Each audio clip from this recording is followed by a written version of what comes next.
तो majority of water जो भी सरफेस वाटर है that this Pakistan is getting, it is getting from Indus river.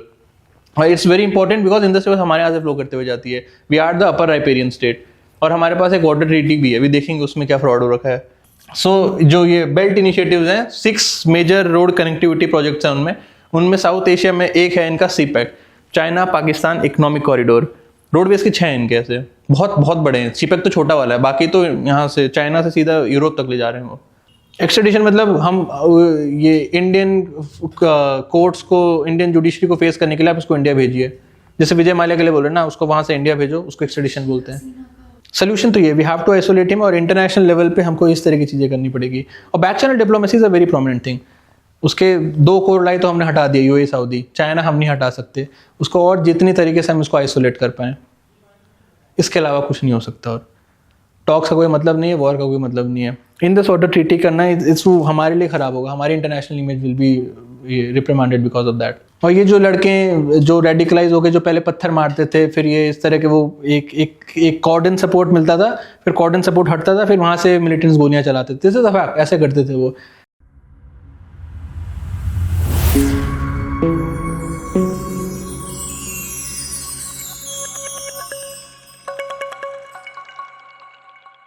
कल लास्ट में क्या लिखा था?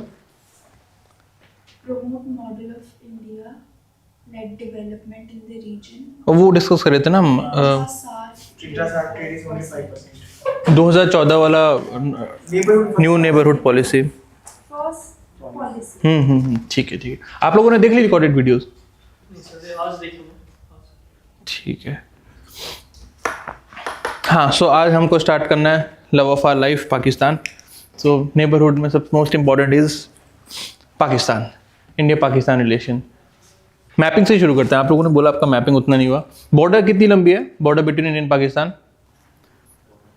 सी आजकल जो है, take this for granted, almost 7, 8, 9 questions will be coming from mapping from geography, mapping from international relations and mapping for current affairs also. आजकल तो वो ऐसे दे देते हैं कि ब्लैक सी है, ब्लैक सी में which are the countries that are surrounding Black Sea. तो मैपिंग तो बहुत इंपॉर्टेंट है। 10 क्वेश्चन मैपिंग से आए तो बहुत ज़्यादा है, 10 हिस्ट्री से नहीं आते। हाँ, तो बॉर्डर कितनी लंबी है? ऑलमोस्ट 3300 किलोमीटर्स एक्सपेक्टेड है आपको कि आपको लेंथ बताऊं। सबसे ज़्यादा बॉर्डर किसके साथ है इंडिया की, लैंड बॉर्डर? बांग्लादेश यार, पूरा घेर रखा है ना सुबह, हर तरफ से हमने घेर रखा है। Bangladesh almost 4000 kilometre, more than 4000 kilometre. Second China, third हमारा लव ऑफ लाइफ, फिर नेपाल, म्यांमार,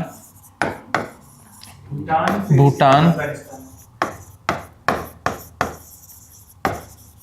टेक्निकली पाकिस्तान, वो कश्मीर वाला पार्ट हमारा है, तो कश्मीर के साथ अफगानिस्तान की एक वेरी वेरी स्मॉल 80 किलोमीटर्स की बॉर्डर लगती है, लेकिन प्रैक्टिकली अभी तो वो पाकिस्तानी ऑक्यूपेशन में है, राइट। सो ये ऑर्डर है, एंड पाकिस्तान के साथ we have a border of 3300 kilometres.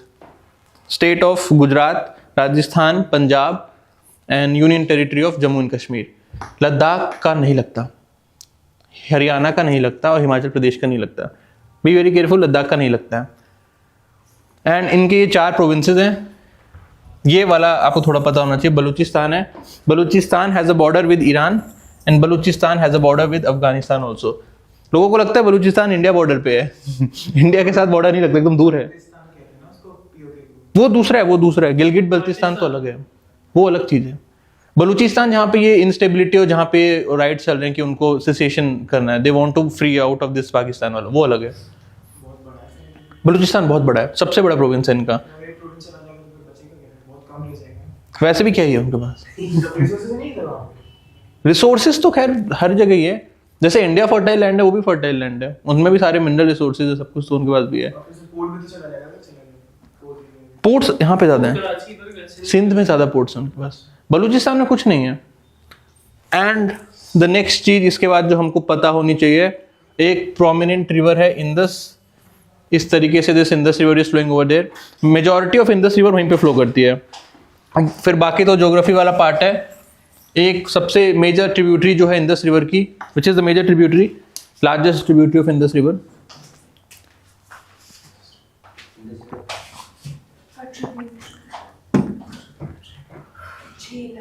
Morning sir. Good morning. Jhelum तो सबसे छोटी है, सबसे तो नहीं, काफ़ी छोटी। Chenab is the largest tributary of Indus river. तो पहले झेलम, बियास, रावी, सतलुज जो है चिनाब में मिलती हैं। Then in the province of Punjab Chenab जो है इसमें मिलके आती है इंडस में। उसको फिर पंचनाद बोलते हैं लोग। हाँ, वो लोग नहीं, वो हिंदी का वर्ड है पंचनाद। एंड देन वो फिर फाइनली इंडस रिवर जो है सिंध में it gets into this thing Arabian Sea में। तो मेजॉरिटी ऑफ वाटर जो भी सरफेस वाटर है that this Pakistan is getting, it is getting from Indus river. It's very important because Indus river हमारे यहाँ से फ्लो करते हुए जाती है। We are the upper riparian state और हमारे पास एक वाटर ट्रीटी भी है, अभी देखेंगे उसमें क्या फ्रॉड हो रखा है। एंड उसके अलावा this is extremely important port, एक लौता इनका पोर्ट है ये। It's one of the largest port of पूरा साउथ एशिया का, कराची पोर्ट। 1971 में when the Bangladesh liberation war was there तो हमने इसको भी स्ट्राइक कर दिया था फिर। एंड यहाँ पे एक ये नया पोर्ट बना रहे हैं जो बहुत ही फेमस हो रखा है आजकल, ग्वादर। वेरी गुड, बन गया है, अभी देखते हैं सब कुछ। सो बी वेरी वेरी केयरफुल। ये है गुजरात से इट्स एक्सट्रीमली क्लोज, मतलब 200 किलोमीटर दूर भी नहीं होगा Karachi port. Karachi is very very close to this thing. Gwadar बहुत दूर है। Gwadar is on just on the border of Iran के साथ बॉर्डर लगती है। पाकिस्तान के 2 और बॉर्डरिंग स्टेट हैं, Iran and Afghanistan. Pakistan do not share a border with China.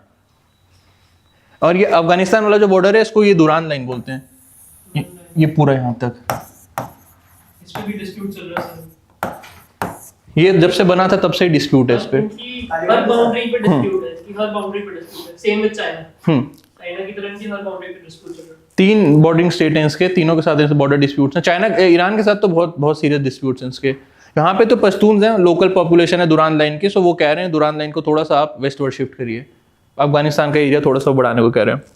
ये 1918 में जब 3rd एंग्लो अफगान वॉर हुआ था, उसके हिस्ट्री में आप पढ़ोगे तब ये दुरान लाइन बनी थी, तब से वो डिस्प्यूटेड ही है पूरा। जो पश्तून होते हैं वो यहाँ की लोकल पॉपुलेशन है।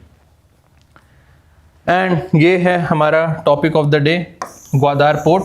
It's extremely important because China ने एक जो उसका सीपेक है बेल्ट एंड रोड इनिशिएटिव, उसमें उल्टा है इनका। जो बेल्ट है, बेल्ट का मतलब रोडवेज, और जो रोड है उसका मतलब है वाटरवेज। उल्टी बुद्धि है चाइना वालों की। बेल्ट एंड रोड इनिशिएटिव है, इसमें बेल्ट का मतलब है रोड कनेक्टिविटी, और रोड का मतलब है वाटरवे कनेक्टिविटी। सो जो ये बेल्ट इनिशिएटिव्स हैं, 6 मेजर रोड कनेक्टिविटी प्रोजेक्ट्स हैं उनमें साउथ एशिया में एक है इनका CPEC, China Pakistan economic corridor. Roadways के 6 हैं इनके, ऐसे बहुत बहुत बड़े हैं। सीपेक तो छोटा वाला है, बाकी तो यहाँ से चाइना से सीधा यूरोप तक ले जा रहे हैं वो। सो उसका एक पार्ट है रोडवेज का चाइना पाकिस्तान इकोनॉमिक कॉरिडोर, कि डायरेक्टली चाइना को एक्सेस मिल जाए ये इंडियन ओशन वाले पार्ट का। चाइना के पास इस पर नीचे वाला इंडियन ओशन का पार्ट नहीं है, साउथ चाइना सी में ही वो खुलता है उसका सारा। तो इन्होंने क्या बोला, यहां पे चाइना में स्पेलिंग गलत हो सकती है इन चीजों की, काशकर करके एक जगह है सिंगजियांग प्रोविंस में, जो इनका वो डिस्प्यूटेड प्रोविंस है। तो सिंगजियांग प्रोविंस में काशगर एक जगह है, वहां से इन्होंने स्टार्ट किया। वहां से फिर ये गिलगिट बल्तिस्तान में आए, फिर ये पूरा पाकिस्तान करते हुए ग्वादार पोर्ट में एंड करेगा। पूरा पाकिस्तान कनेक्ट कर रहे हैं विद चाइना। चाइनीज इंडियन वो सिर्फ यहाँ पे है, पीओके पे हो रहा है, मेजरली पीओके में हो रहा है। हाँ, उन्हीं को मार रहे थे। उन्होंने लोकल इकोलॉजी बर्बाद कर दी। और ये गिलगित बल्तिस्तान में इंडस की कुछ ट्रिब्यूटरीज हैं, श्योक है, 1-2 और ट्रिब्यूटरीज हैं, उसको पूरा बर्बाद कर रहे हैं वो लोग। और लोकल पॉपुलेशन को कुछ नहीं मिलता उन चीज़ों से, वो मजदूर भी अपने लेके आते हैं। तो local population development, capacity development कुछ नहीं कर रहे वो। और भी कुछ रीजन है उनमें, ये इकोनॉमिक फ्रॉड्स बहुत ज़्यादा हैं, करप्शन के केसेस बहुत ज़्यादा आते हैं उसमें। लोकल पॉपुलेशन का लूट लाट रहे हैं, सब कुछ लेके जा रहे हैं वो। तो एक इसमें लोकल पॉपुलेशन का बड़ा ज़बरदस्त अप्रोच है। पूरे अफ्रीका में भी है ये सेम चीज़ यूरोप में भी है, कि जहाँ भी ये चाइनीज़ लोग इसे वहाँ पे इस तरह का BRI का कुछ कर रहे हैं तो अब सब प्रोटेस्ट करते हैं। हमें इससे दिक्कत ये है कि it is passing through India. It is passing through part of Kashmir that is currently occupied, illegally occupied by Pakistan. POK से होता हुआ जा रहा है ये, वो तो हमारी टेरिटरी है, डिस्प्यूटेड टेरिटरी से वो अपना लेके जा रहा है, तो फिर हमको बहुत दिक्कत होगी। तब से we are absolutely against BRI, हम हर जगह BRI को अपोज करते हैं क्योंकि वो इंडिया डिस्प्यूटेड टेरिटरी से होता हुआ जा रहा है। और उसका वो याद रखना, स्टार्टिंग काशगढ़ से हो रही है और उसकी एंड यहाँ पे उन्होंने किया है ग्वादार पोर्ट पे, इसलिए ग्वादार बहुत फेमस हो गया है। CPEC का टर्मिनल पॉइंट है ये, और इससे अगर ये पूरा फंक्शनल हो गया, थोड़े दिनों में हो जाएगा ये, तो व्हेनेवर इट्स फंक्शनल, तो इससे पाकिस्तान की इकोनॉमी को काफ़ी बूस्ट मिलेगा। और उनको उनके पास खुद तो है नहीं कि रोड बना के पोर्ट तक वो ले जाएं कनेक्टिविटी के लिए, तो चाइना वालों ने करके दे दिया। कोई भी यहाँ पे इकोनॉमिक एक्टिविटी होगी तो they can import and export through this CPEC। तो उनका डिपेंडेंस ऑन इंडिया कि इंडिया से किसी तरह की कोई रिलेशन बनाने की जरूरत और कम हो जाएगी उनकी, चाइना के साथ लिंक कितने स्ट्रांग होते जाएंगे तो। और क्या है इसमें, हाँ, ईरान पे फिर just on this border of Iran, एकदम बगल में ग्वादार और इस पोर्ट के बीच का फर्क कितना 80-90 किलोमीटर से ज्यादा नहीं होगा। We are also making a port over here in Iran पे to balance Chinese present in Indian Ocean. Gwadar port Chinese ही है, ये CPEC पूरा चाइनीज ही है, सब चाइना वाले चलाएंगे। तो मतलब पाकिस्तान के यहाँ पे एक चाइनीज पोर्ट है, तो उसको बैलेंस करने के लिए हमने ईरान में पोर्ट खोला है जिसका नाम है चाबहार। लास्ट ईयर 24 में न्यूज़ है। हाँ, ये तो हर साल न्यूज़ में ही रहता है। इसको डिस्कस भी एक दिन नाम लिया था इसका, चाबहार पोर्ट का। तो ईरान में Chabahar port is just on the border of Pakistan, ये दोनों बहुत क्लोज हैं। और चाबहार हमने बनाया इसलिए, ये इसमें इंडियन प्रेजेंस है to balance China in Indian Ocean, specifically in Arabian सी।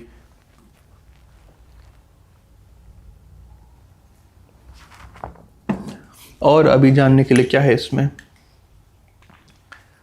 ये वाला पार्ट POK तो खैर हम बाद में अलग से देख लेंगे।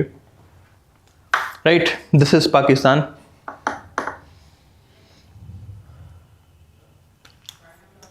लिख लीजिए आपको जो जो इसमें जरूरत का लगे।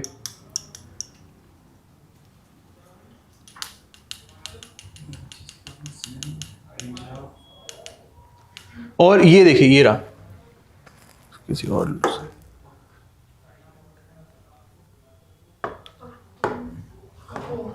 क्या हो गया?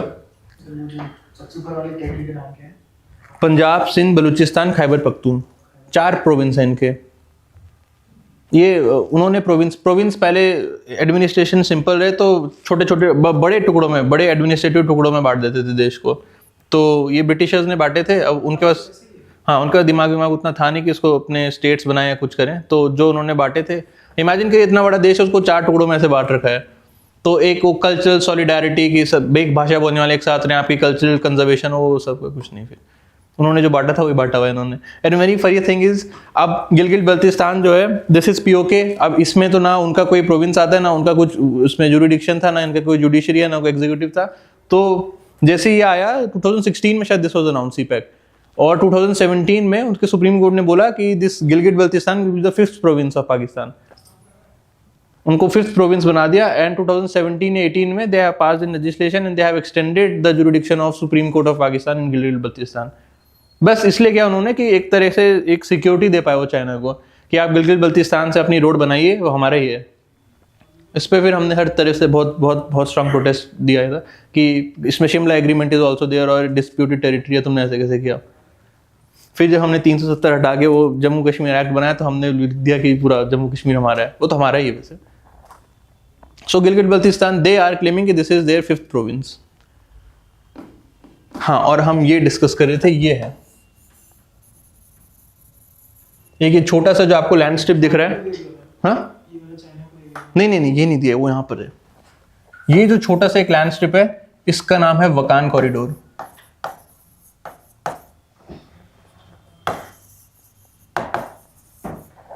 And this Wakhan corridor connects Afghanistan with China.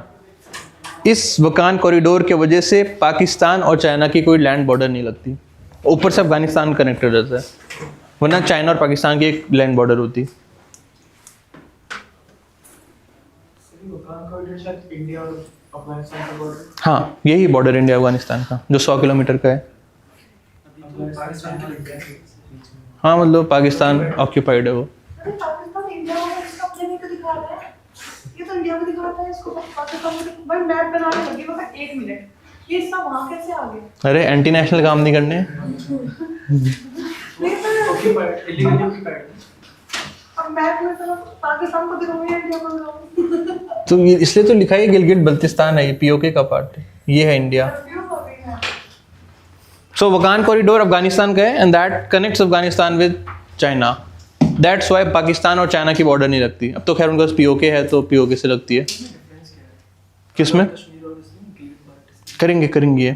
Azad Kashmir पे किसी का कंट्रोल नहीं है, वो पाकिस्तान कंट्रोल में नहीं आता, वो अलग सरफेरे लोग हैं। वहाँ सिर्फ एक बहुत ही एक वायलेंट से ट्राइबल लोग रहते हैं वहाँ पे। टेररिस्ट तो सारे ही हैं वो वायलेंट, काफ़ी वायलेंट लोग हैं, वो पाकिस्तान कंट्रोल में नहीं है। नाम इसलिए अब उन्होंने रखा था आज़ाद कश्मीर है। हाँ वो नहीं है कंट्रोल पाकिस्तान का वहाँ। सो वकान कॉरिडोर इंडिया और अफगानिस्तान की बॉर्डर है, टेक्निकल बॉर्डर, रियलिस्टिकली तो नहीं है अभी। हाँ, so we were discussing Pakistan, हमारा love of life. So starting से इफ भी देखें, एक छोटा सा टाइमलाइन लिख लेते हैं, इसकी टाइमलाइन थोड़ी ज़्यादा ज़रूरी है। 1947 में वो भी आज़ाद हुआ, 1947 में हम भी आज़ाद हुए, वो हमसे एक दिन पहले आज़ाद हो गया। उसकी चलो छोड़ो, वो सब स्टोरी छोड़ो। फिर हुआ क्या कि 1948 में ही this was an issue of Kashmir का जो वो राजा हरी सिंह था, ही वाज अ वेरी, छोड़ो क्या गाली दें हर इंसान को, ही वाज इन, ये उसको कोई फ़र्क नहीं पड़ा कि यहाँ पे this constituent assembly is there, यहाँ पे माउंटबेटन प्लान आ चुका है, यहाँ पे balkanisation have been started and there is an explicit order, every princely state either have to join India, union of India और यूनियन ऑफ पाकिस्तान। वो वाला आपका हिसाब नहीं रहेगा कि आप आज़ाद रहोगे, वो साहब बोल दिया था। वो भाई बैठे हैं अपने लंदन में है, उनका अपनी ऐसी चल रही है, ही हैज़ नो, उसको कोई किसी को फ़र्क नहीं है कि हाँ जाऊँ मैं वहाँ जाऊँ, he is very this thing. आज़ाद होके भी 9 महीने हो गए एंड ही हैज़ 1948 आ गए, he till date he is very indecisive कि मैं क्या करना है क्या नहीं करना। एंड 1948 तक कुछ हुआ नहीं बिकॉज दिस थिंग, जो आर्मी चीफ हुआ करता था, then we have a consolidated army chief पूरा मिलिट्री चीफ होते थे तब, कि all the forces were guided by this commander in chief, वो ब्रिटिश था and this British man was controlling the all the military of this Pakistan also and India also. तब तो आप मिलिट्री किसी तरह का एक्सप्रेशन कर नहीं सकते कि कंट्रोल एक सेंट्रलाइज मिलिट्री है। वो इंसान चला गया, माउंटबेटन चला गया, सब चला गया, तो अगले दिन they have sent their military into this Kashmir, कि ये एक डिस्प्यूटेड तो नहीं, मतलब एक अनडिसाइसिव टेरिटरी है, ना उनको समझ आ रहा है ना हमको समझ आ रहा है। और उनका बेकार सा क्लेम ये था कि वो एक मुस्लिम डोमिनेटेड एरिया जिसपे हिंदू राजा रूल कर रहा है, तो वो इंडिया में आना चाहिए। एंड सिमिलरली जूनागढ़ था, जूनागढ़ वाज इन गुजरात, तो that was a Hindu dominated area जो इसके एक मुस्लिम लीडर के अंदर आ रहा था। तो फिर वी वर वेरी क्लियर कि देखिए, initially Sardar Patel ji was very clear कि ठीक है, मतलब टू एन एक्सटेंट, अगर आप एक इस्लामिक एक्सटेंट किया, that is an Islamic nation, आप एक इस्लामिक कंट्री हैं, तो अगर आपको कश्मीर चाहिए because Muslim dominated area, you can take this thing, Junagadh हमको मिलेगा because that's an Hindu dominated area. और उसका मुस्लिम लीडर था, तो दैट लीडर, तो उसने पाकिस्तान ने उनके साथ कंस्पिरेशन किया और उनको पैसा मिला एंड ही वांटेड कि जूनागढ़ फिर पाकिस्तान में आ जाए। Then this thing, Sardar ji take a very bold stand कि हम जूनागढ़ भी लेंगे, कश्मीर भी लेंगे। दैट्स हाउ ये नहीं चलेंगी। उसकी बहुत जबरदस्त कहानी, वो पागल जैसा था वो अपने 200 कुत्तों को लेके भागा और उसकी शायद 150 बीवियां थी, तो 150 बीवियों को छोड़ के भागा था वो। अब किसी की 150 बीवियों को क्या जूनागढ़ को देखेगा, उसका बहुत सारे अफेयर्स हैं। वो अपने जूनागढ़ का सारा टैक्स जो है अपने कुत्तों की शादी में लगाता था। He was a very insane ruler. और उसी के जो निज़ाम हुआ करते थे, the Nizam was very erratic, भी क्या ही बोले, वो थोड़े से सेडिस्ट, थोड़े नहीं काफ़ी सेडिस्ट थे वो लोग। हाँ, Bhutto was also associated with them. Bhutto भी वहाँ से पाकिस्तान गए और बहुत इन्फ्लुएंशियल फिर पोजीशन से बैठे वो, और उनके कुछ निज़ाम पर वापस हैदराबाद में आए, फिर उन्होंने हैदराबाद में और आतंक मचाया। तो बहुत जो रजाकर्स बनाए थे वो इनके निज़ामों ने बनाए थे, जूनागढ़ वालों के। और मतलब काफ़ी उन्होंने एक इंस्टेबिलिटी क्रिएट की थी जूनागढ़ में, and it was done by this Pakistan. तो उसके बाद we took a very strict stand कि हम कश्मीर भी हम ही लेंगे। फिर वो तो बाद में देखेंगे, बहुत लंबी कहानी थी। फिर हुआ क्या, उन्होंने पाकिस्तान उन्होंने अपनी फौज भेज दी इन द नेम ऑफ कि ये लोकल ट्राइब्समैन हैं, आदिवासी लोग आए हैं, ट्रेन फौज थी उनकी। फिर वो आए, उसके बाद भी वो हरी सिंह वापस नहीं आया, फिर वो वापस आए इंडिया में। वो इंडिया नहीं था, वो बाहर रहता था। फिर उसके बाद ही वॉज स्टिल इनडिसाइसिव। फिर जब तक 4 घंटे वो अनंतनाग तक पहुंच गए, 4 घंटे वो रिमेनिंग इन कश्मीर, तो रातों रात फिर हमने इंस्ट्रूमेंट ऑफ एक्सेशन साइन कराया। Then Indian army was deployed over there, it was a very easy thing कि हम उसको खदेड़ के we can took the complete territory of this thing, but हम उसको यूनाइटेड नेशंस ले गए। ये कहानी है 1948 की। आज़ाद होते ही हमारा first dispute Kashmir happened and तब से वो डिस्प्यूटेड ही है। एंड यूनाइटेड नेशन तो सिंपली बोलता है पहले आप सीज फायर करिए, 6 महीने के अंदर प्लेबिसाइड करिए, जो लोग बोले प्लेबिसाइड मतलब एक लोगों से आप वो आप वोटिंग ले लीजिए, तो जो रेफरेंडम में लोग बोलेंगे उस हिसाब से आप कर लीजिएगा। अब लोग के नाम पे उसने वहाँ पे वो बिठा दिए सारे अपने लोग, सारे this thing tribal people were over there and वो बड़े क्रूअल होते हैं। मतलब क्या बोले, मतलब वहाँ पे मतलब एकदम huge amount of looting, murder, rape, ये वो एवरीथिंग वाज डन, मतलब बुरी तरह करते थे। देयर वाज रिपोर्ट्स कि एक रात में 9,000 10,000 वुमेन हैव बीन रेप्ड। फिर बहुत सारी रेप के बाद वो प्रेग्नेंट भी हो गई, तो फिर उसके बाद उनकी तो पूरी डेमोग्राफी चेंज कर डाली उन्होंने।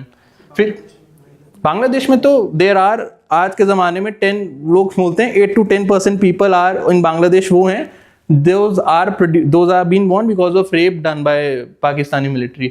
उनका तो प्रॉपर वो क्लेम हुआ करता था कि हम यहाँ पे रेप करके डेमोग्राफी चेंज कर देंगे, इनको प्रेग्नेंट कर देंगे, फिर कहाँ से जाएंगे, फिर तो पूरा बांग्लादेश पाकिस्तान का ही हो जाएगा। तो उनका थोड़ा ज़्यादा ही है कुछ। सो उस वजह से उन्होंने कंप्लीट डेमोग्राफी चेंज कर दी उसकी। तो फिर प्लेबिसाइड का कुछ रहा नहीं, फिर तब से ये कश्मीर वाला पार्ट पूरा डिस्प्यूटेड है। So this was our first इसके साथ। फिर 1960 में ये सब होने के बाद, इतनी हार्श हमारी पास्ट होने के बाद भी 1960 में we brokered a very successful Indus water treaty with Pakistan that was mediated by world bank. उसमें भी एकदम बड़े दिल वाला तरीके से हमने किया, बिकॉज तब वो आइडियलिज्म वाला फेज चलता था हमारा। Indus water treaty was signed in 1960, world bank ने इसको मीडिएट किया।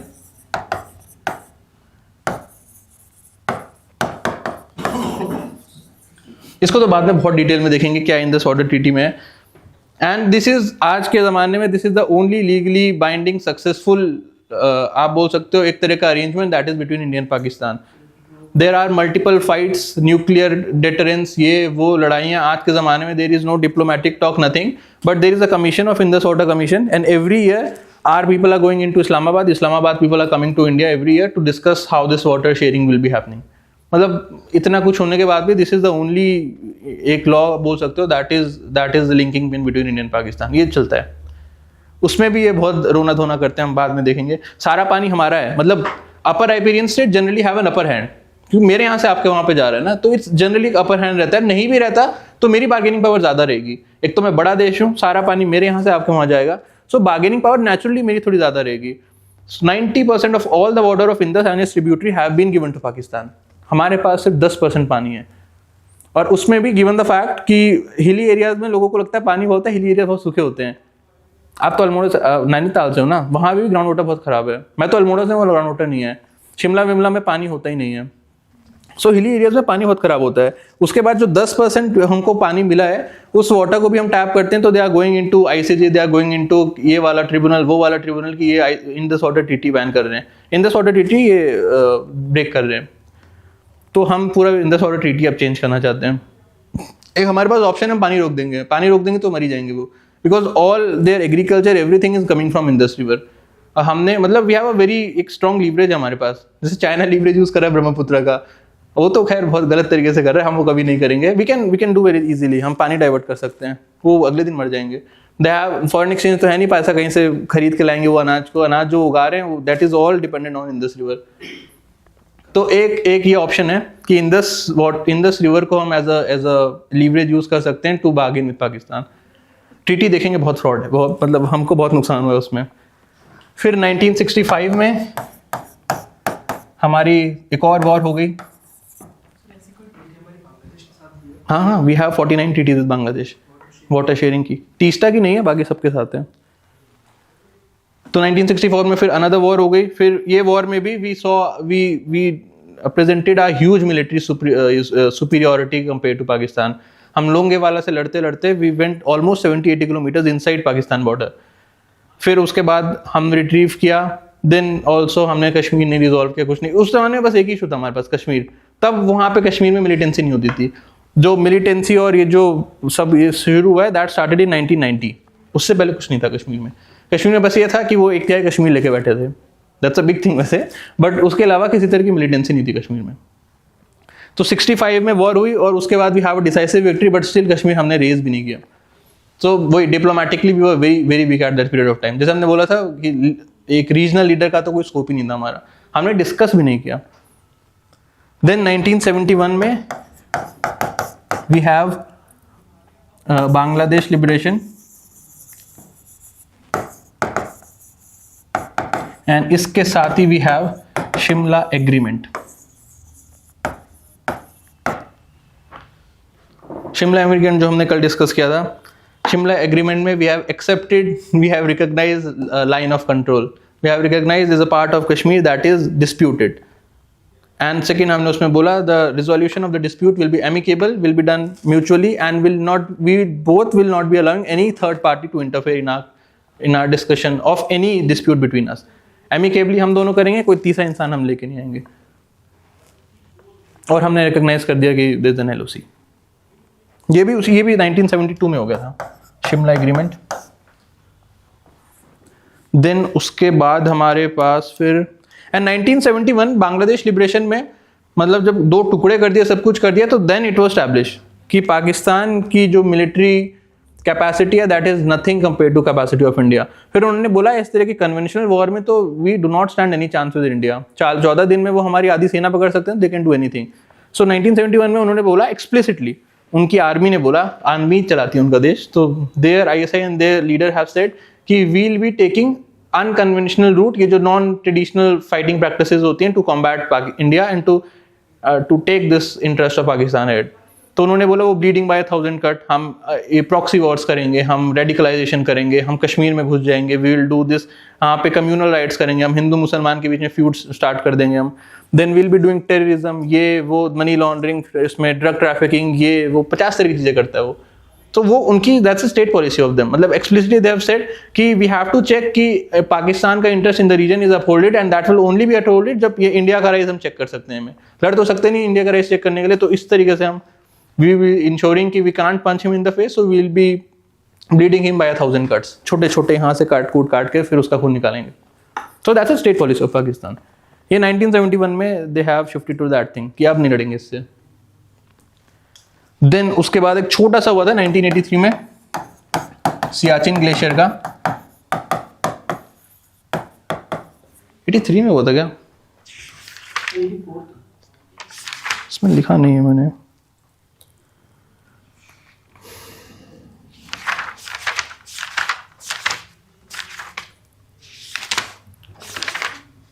एटी फोर था।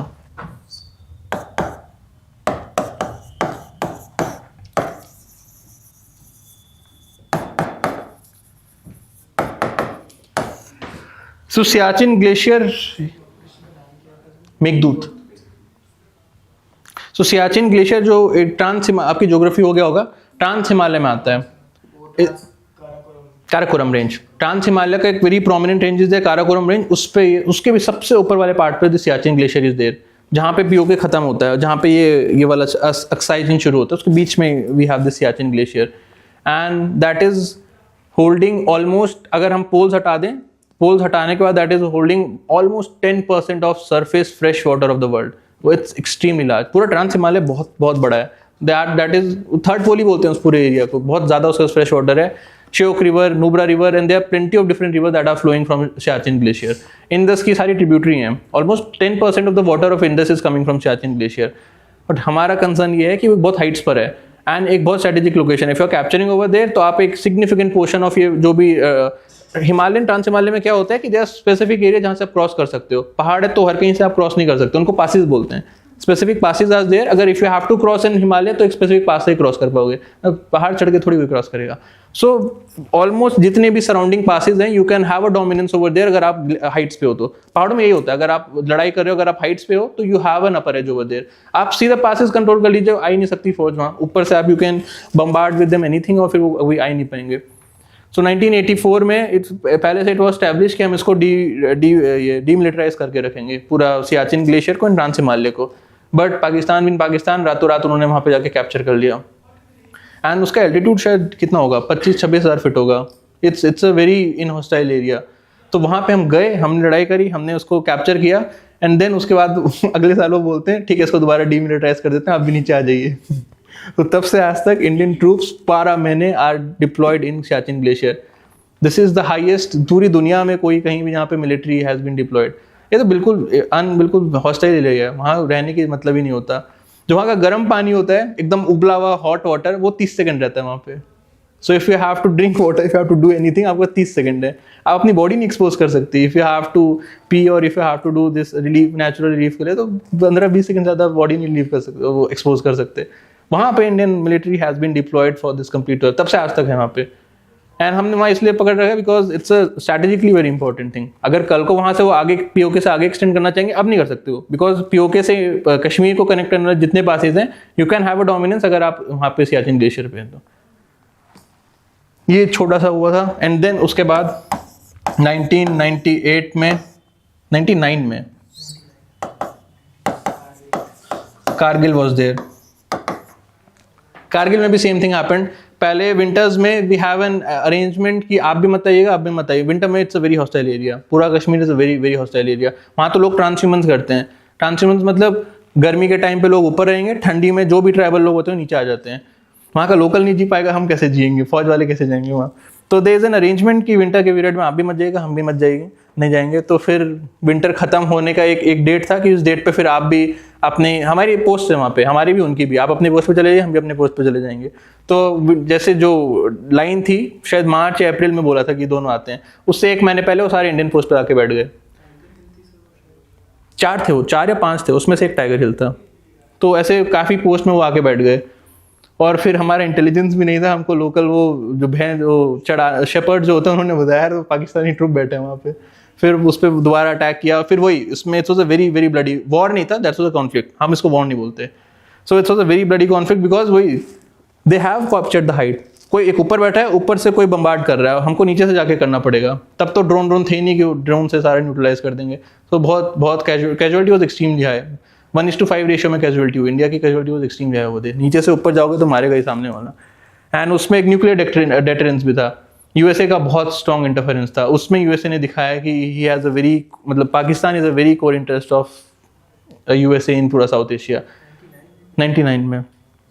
And this was 1 year after both the countries have made their nuclear weapons.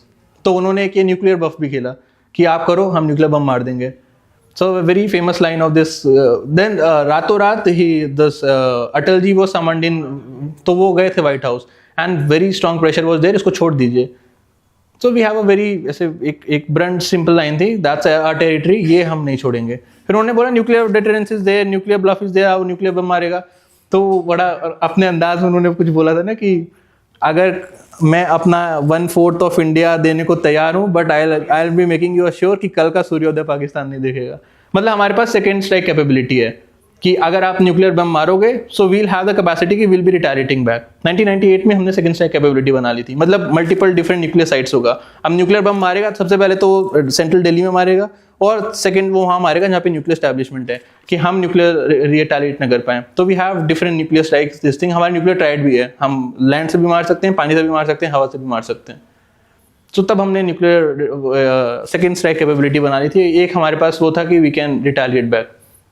तो न्यूक्लियर तो एक ब्लफ ही था उनका, कोई न्यूक्लियर का कोई वो नहीं था। बट फिर बहुत बहुत स्ट्रॉन्ग प्रेशर आया यूएसए से। एक तो सैंक्शंस थे बिकॉज हमने न्यूक्लियर डेवलप किया, एंड उसके बाद we are fighting with his ally. बहुत बहुत स्ट्रॉन्ग प्रेशर था उसमें। एंड उस प्रेशर के आगे फिर हमको पाकिस्तान के साथ, क्योंकि इसमें उतने वो नहीं थे कि हम कोई समिट कर रहे हैं, हमारा प्राइम मिनिस्टर वहाँ मिलने जा रहे हैं, वहाँ कहीं आ रहे हैं, तो वेरी वेरी रेयर थिंग। इसके बाद हम गए प्योरली बिकॉज पाकिस्तान का प्रेशर आया।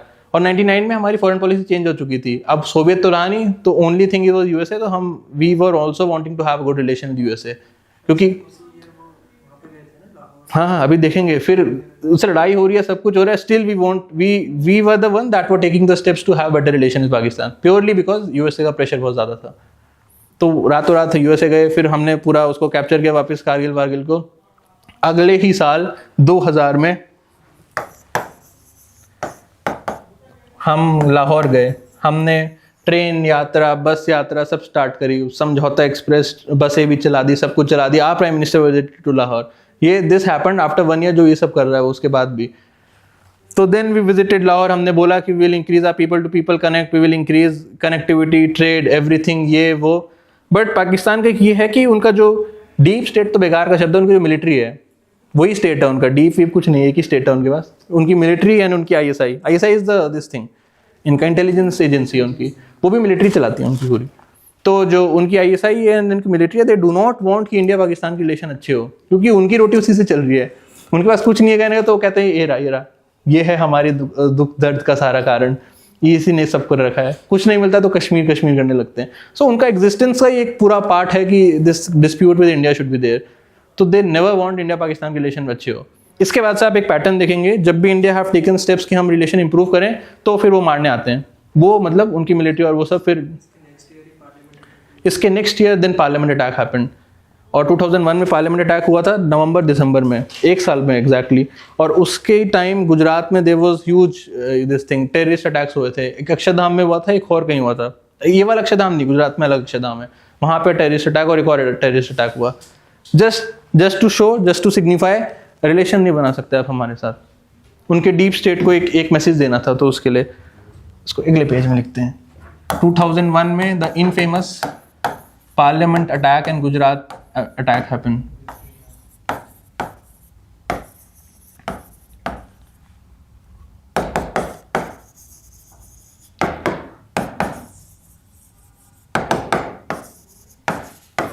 उसमें वो सब लेके गए थे जब 99 को, तो it was very famous thing, जब लाहौर गए थे तो उसमें ये राज कपूर भी, पूरा बॉलीवुड भी गया था, हमारी ये दिस थिंग कॉर्पोरेट भी गए थे, हमारे बिजनेसमैन भी गए थे कि हम पीपल टू पीपल कनेक्ट भी बनाएंगे, हम कल्चरल रिलेशन भी बनाएंगे, हम ट्रेड भी कर देंगे, सब कुछ कर देंगे। And Raj Kapoor was a very famous thing in Pakistan. जो शाहरुख खान भी, they are extremely famous in Pakistan, बहुत ज़्यादा फेमस है वो। अमिताभ बच्चन भी गए थे शायद, सब बस में बैठ के गए थे कलाम अटल जी के साथ। इमरान खान और नहीं वो तो आज की क्लिप है। इमरान खान, अमिताभ बच्चन, देवानंद, हाँ, देवानंद मिलके कहीं बैठे हुए थे, मैंने क्लिप देखी। बाहर बैठे होंगे ना यार, मतलब आई गेस कवाली कुछ सुन रहे थे, ऐसे कुछ होगा। सो पार्लियामेंट अटैक और ये हुआ, फिर ऑब्वियसली इसका तो सब टॉक्स एडिशन बंद ही हो गया, फिर जैसे सब हुआ। फिर उसके बाद हमने बोला हम पूरी मिलिट्री मोबिलाइज करके वी वेंट इनटू दिस, पूरा गुजरात और राजस्थान के बॉर्डर्स पे पूरी मिलिट्री हमने मोबिलाइज कर दी वहाँ पे। ऑब्वियसली इस तरह फिर नहीं लड़ाई करी जाती, क्योंकि मोबिलाइज करने में एक तो होगा कि सैटेलाइट्स आर देयर, एवरीथिंग है, सबको पता चल जाएगा, फिर यूएसए इंटरवीन करेगा, फिर वो करने नहीं देगा, और एक वो एलिमेंट ऑफ सरप्राइज चला जाता है, तो सामने वाले को दिख रहा है, सामने वाले भी प्रिपेयर कर लेगा। एंड आप इतना ज्यादा करोगे तो इंटरनेशनल प्रेशर, एक इंटरनेशनल वो बनेगा। एक तो इंटरनेशनली वो होता है ना कि विक्टिम कार्ड खेलना बहुत ईजी है, तो ये विक्टिम कार्ड खेलने में तो ही इज चैंपियन, रोना धोना करने में, ये सब करने में, तो विक्टिम कार्ड भी खेल सकते हैं। सो दैट वाज, उसके बाद हमने मिलिट्रीली भी रियलाइज किया था। कारगिल के बाद we have this Kargil Gadgil committees and एक शिखतकार कमेटी हुई थी मिलिट्री के लिए, तो उसमें we have recognise this thing कि स्विफ्ट मूवमेंट के लिए, स्विफ्ट स्ट्राइक, एक सरप्राइज एलिमेंट और ये पूरा इंटरनेशनल डिप्लोमेसी, रोना धोना रोकने के लिए हमारे पास कैपेसिटी नहीं थी तब। अभी हमने इंटीग्रेटेड बैटल ग्रुप्स बनाए, नाउ वी हैव एवरीथिंग, इसलिए तो वो एयर स्ट्राइक, सर्जिकल स्ट्राइक सब कुछ कर रहे हैं। We have a dedicated unit for everything कि we can mobilise them in hardly 12 hours, होने के बाद एक स्पेसिफिक टीम बना के, and we can send air by water by land also. CDS से पहले कर दिया था ये सब, बहुत पहले कर दिया था। सीडीएस की बात भी कारगिल कमेटी ने कर दी थी। We have dedicated Kargil committee जिसकी बहुत सारी रिकमेंडेशंस हैं, सिक्योरिटी में हम देखेंगे ये सब। तो हमने, उसका पराक्रम नाम था शायद, अब हुआ नहीं तो फायदा नहीं नाम जानने का।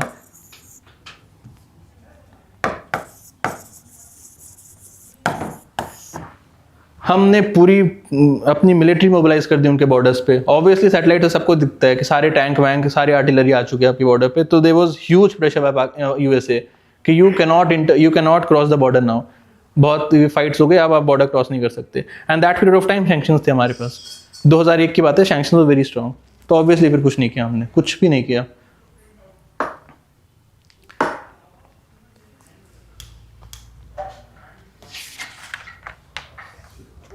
और ये जो लाहौर समझौता एक्सप्रेस ये सब हुआ, that was purely done under the pressure of USA.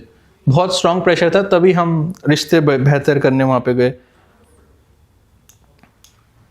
अच्छा, इससे पहले एक चीज रह गई है, कहाँ थे ये? लाहौर बस में अटल जी गए थे, एंड 2001 में आगरा समिट भी हुआ। इनके आउटकम जानने की कोई ज़रूरत नहीं, 25 साल पुरानी चीज़ें, बस पता होना चाहिए कि वहाँ का तब नवाज शरीफ ही था शायद, नाम तो ऐसे रखते हैं लोग शरीफ। अभी तो भाई शहबाज के टाइम पे तो मुशर्रफ थे ना, मुशर्रफ प्रेसिडेंट रहा है और वो जनरल था आर्मी का, मुशर्रफ कब थी रहा वहाँ पे? डिक्टेटर था। पता नहीं, मतलब जो भी था। परवेज मुशर्रफ नहीं रहे पीएम, नवाज शरीफ थे, फिर कूप हुआ था उसी टाइम पे। अब जो चल रहे हैं वो शहबाज शरीफ होंगे भाई। पीएम थोड़ी ना वहाँ पे असली रिलीज है, लेटेस्ट चीज़। जो भी है, क्या करना उनके नाम जान के। तो आगरा समिट हुआ, आगरा समिट में द उनका जो प्राइम मिनिस्टर था वो यहाँ पर आया। Then we have a summit level talk in 2001 में। वो दैट वाज एक रेयर फीट होता है ना कि दो हेड ऑफ स्टेट आके मिल रहे हैं, वो भी इस तरह के हालातों में हम मिले। कारगिल के 2 साल बाद भी मिले, वो यहाँ पे आके हमने टॉक किया, वी हैव अ समिट, हमने देखा ये इश्यूज चैलेंजेस हैं। एंड यहाँ पे एक लाइन अगर आपको लिखनी है तो उसने एक्सेप्ट किया कि टेररिज्म इज एन इशू। हाँ, आगरा समिट में उसकी भी बहुत कहानी है। उसको ताजमहल वाजमहल घुमाया था, फिर किसी बाबा ने कुछ बोला था तो फिर उसने एक्सेप्ट भी किया था कि पीओके में हम ये दहशतगर्दी ट्रेन वेन करते हैं, बच्चों को रेडिकलाइज करके भेज रहे हैं। They have accepted that thing, that's a very surprising thing. तो उन्होंने बोला। और 2001 में ये the condition in Jammu Kashmir is worse, LET is there, JEM is there, Lashkar e Taiba, Jaish e Mohammed और भी 2-4 ऑर्गेनाइजेशन ने बदतर हालत बना रखी थी। हिजबुल मुजाहिदीन 2001 में नहीं था शायद, वो बाद में आया थोड़ा सा। LET बचपन से है वहाँ पे। सो आगरा समिट में they have accepted that thing. एक तो टेररिज्म हो रहा है पूरे इंडिया में, एंड एक ये POK में जो इतनी ज़्यादा मिलिटेंसी हो रही है, इसमें soil of Pakistan is utilise, यहाँ तक उन्होंने माना। हाँ हाँ, सब कुछ हो रहा था। हैदराबाद में बम फोड़े थे और एक जगह और बम मारे, गुवाहाटी में गया कहीं, काफ़ी बॉम्बिंग ये वो सब कुछ हुआ था। तो उन्होंने एक्सेप्ट किया था, it is done on soil of Pakistan. 2001 में उन्होंने किया। फिर उसके बाद ये करने के बाद 2001 दिसंबर में ही जून में वो आया था उनका आगरा में। और एक और क्या हुआ था, बस यात्रा हमने करी थी, ये भी गर्मियों में करी थी। तो 2 साल 2000 और 2001 में ये हुआ, और 2001 दिसंबर में आके उन्होंने पार्लियामेंट में हमला कर दिया। फिर एवरीथिंग गेट्स, सब वहीं पे रुक गया। फिर वही सेम पैटर्न होगा, जैसी बात होगी तो डीप स्टेट उनको मारने, वापस वो मारने आएंगे कि वो दे नेवर वांट कि इंडिया के साथ रिलेशंस बेटर हो। फिर उसके बाद सिर्फ मेजर इवेंट्स लगते हैं, छोटे छोटे तो क्या ही लिखे। सार्क समिट हुआ इस्लामाबाद में, हम गए थे। सार्क समिट हुआ इस्लामाबाद में, NR तब शायद UPA की सरकार आ चुकी थी, अप्रैल मई में आ गए थे मनमोहन सिंह। तो तब Manmohan Singh went to Islamabad. And SAARC में हम एक अपॉर्चुनिटी देते हैं कि आप बायलैटरल इशू डिस्कस कर सकते हैं, कई ऑर्गेनाइजेशन नहीं देती। EU में हार्ड वो डिप्लोमेसी होती है, आप अपने घरेलू मसले नहीं डिस्कस कर सकते। सार्क में you can do this thing. तो हमने अलग से बैठ के डिस्कस किया इंडिया पाकिस्तान के इश्यूज। हमने 6+2 फार्मूला बनाया कि 6 तो तुम्हारी जो है छोटी बीमारियां जो ठीक कर सकते हैं, 2 तुम्हारी क्रॉनिक बीमारियां जिनको ठीक करने में ज़्यादा समय लगेगा। तो जो उनकी क्रॉनिक बीमारियां थी, एक थी कश्मीर और दूसरा था टेररिज्म। और 6 तो फिर बहुत सारे, in the sorter treaty was there, Siachen glacier पे इशू था, बॉर्डर इशू था, ट्रेड का भी इशू था, लोगों का भी इशू था। तो हमने बोले छोटे छोटे तो हम फटाफट सॉल्व कर देते हैं, 2 ये बड़े चैलेंजेस के लिए विल हैव दिस, एक कॉम्प्रिहेंसिव कमेटी बनाई गई थी। फिर हमने बोला था कि यार फॉरेन मिनिस्टर्स की एक एनुअल समिट होगा, ये होगा वो होगा। तो ये 6+2 एक फॉर्मेट बनकर आया। और फिर 2005 और 6 में भी our foreign minister visited Pakistan and they foreign minister came over here. 2006 तक सब अच्छा चला, गुडी गुडी। फिर उनको प्रॉब्लम होने लग गई। फिर 2008 में भी हैव 26/11 भाई 9/11 थोड़ी 26/11 हुआ हमारा। उसके बाद तो and it was we have thousands of evidence कि वो लड़के वहां से ट्रेन हुए, उनके सब हैंडलर्स वहां बैठे हुए हैं, प्रॉपर पाकिस्तान इस्लामाबाद में बैठे हैं सब, कुछ कराची में थे कुछ इस्लामाबाद में थे, वहां से सारा वो हैंडल कर रहे हैं। मतलब everything was properly planned in Pakistan, everything was done in Pakistan, सब पाकिस्तान स्पॉन्सर्ड था ये। इसके बाद एवरीथिंग स्टॉप। ये 6+2 ये समिट वो समिट हमारा एनुअल डिस्कशन सब बंद हो गया। उसके बाद से द थिंग इज हम फिर रुक गए वहाँ पे। और फिर 2009 में शर्मन शेख एक जगह है, दिस इज इन इजिप्ट, यहाँ पे नैम की मीटिंग हुई थी। शर्मन शेख रेड सी में एक बहुत फेमस पोर्ट एरिया है, आप घूमने जा सकते हैं, बहुत सुंदर है। अभी उसका COP 28 भी यहीं पे हुआ था, UNFCCC का। शर्मल शेख, स्पेलिंग देख लेना, गलत हो सकती है। हैं? हाँ हाँ, पाकिस्तान आता है।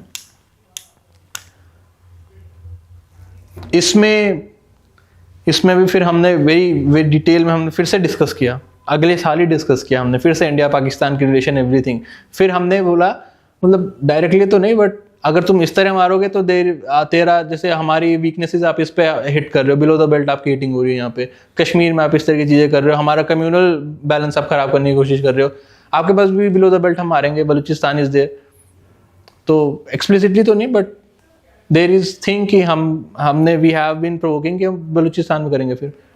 तो वहाँ पे भी इस्टेब्लिश हुआ कि आप फिर हमारे बलूचिस्तान में आके ये सब कर रहे हो। उनका बलूचिस्तान बहुत पहले से कंप्लीटली अनस्टेबल, बहुत सिग्निफिकेंट पोर्शन है उनका, वो पूरा जाने की हालत में आ चुका है।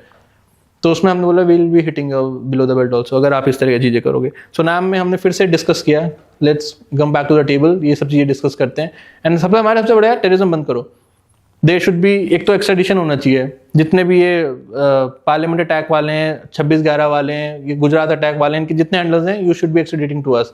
वो खुद वो उनको VIP ट्रीटमेंट देते हैं, वो तो कैंट्स में बैठे हैं मस्त, उनको तो सब कुछ मिल रहा है। तो हमने बोला सबसे पहले एक्सट्राडिशन होना चाहिए, इन पे केसेस होने चाहिए, केस हम करेंगे, वो नहीं करेंगे, और फिर बाकी की चीज़ हम डिस्कस करेंगे। इसके बाद भी हम ये सब कर रहे हैं शर्मन शेख में।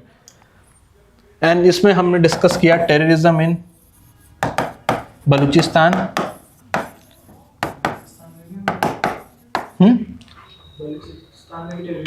हाँ हाँ, बलूचिस्तान लिबरेशन आर्मी वो लड़ती रहती है, अभी भी बम भरते हैं। परसों एक और ईरान तो सेल्फ मेड नहीं है, उसको हर तरफ से पैसा मिलता है। और हमने बोला extradition of people involved in terrorist attack in India.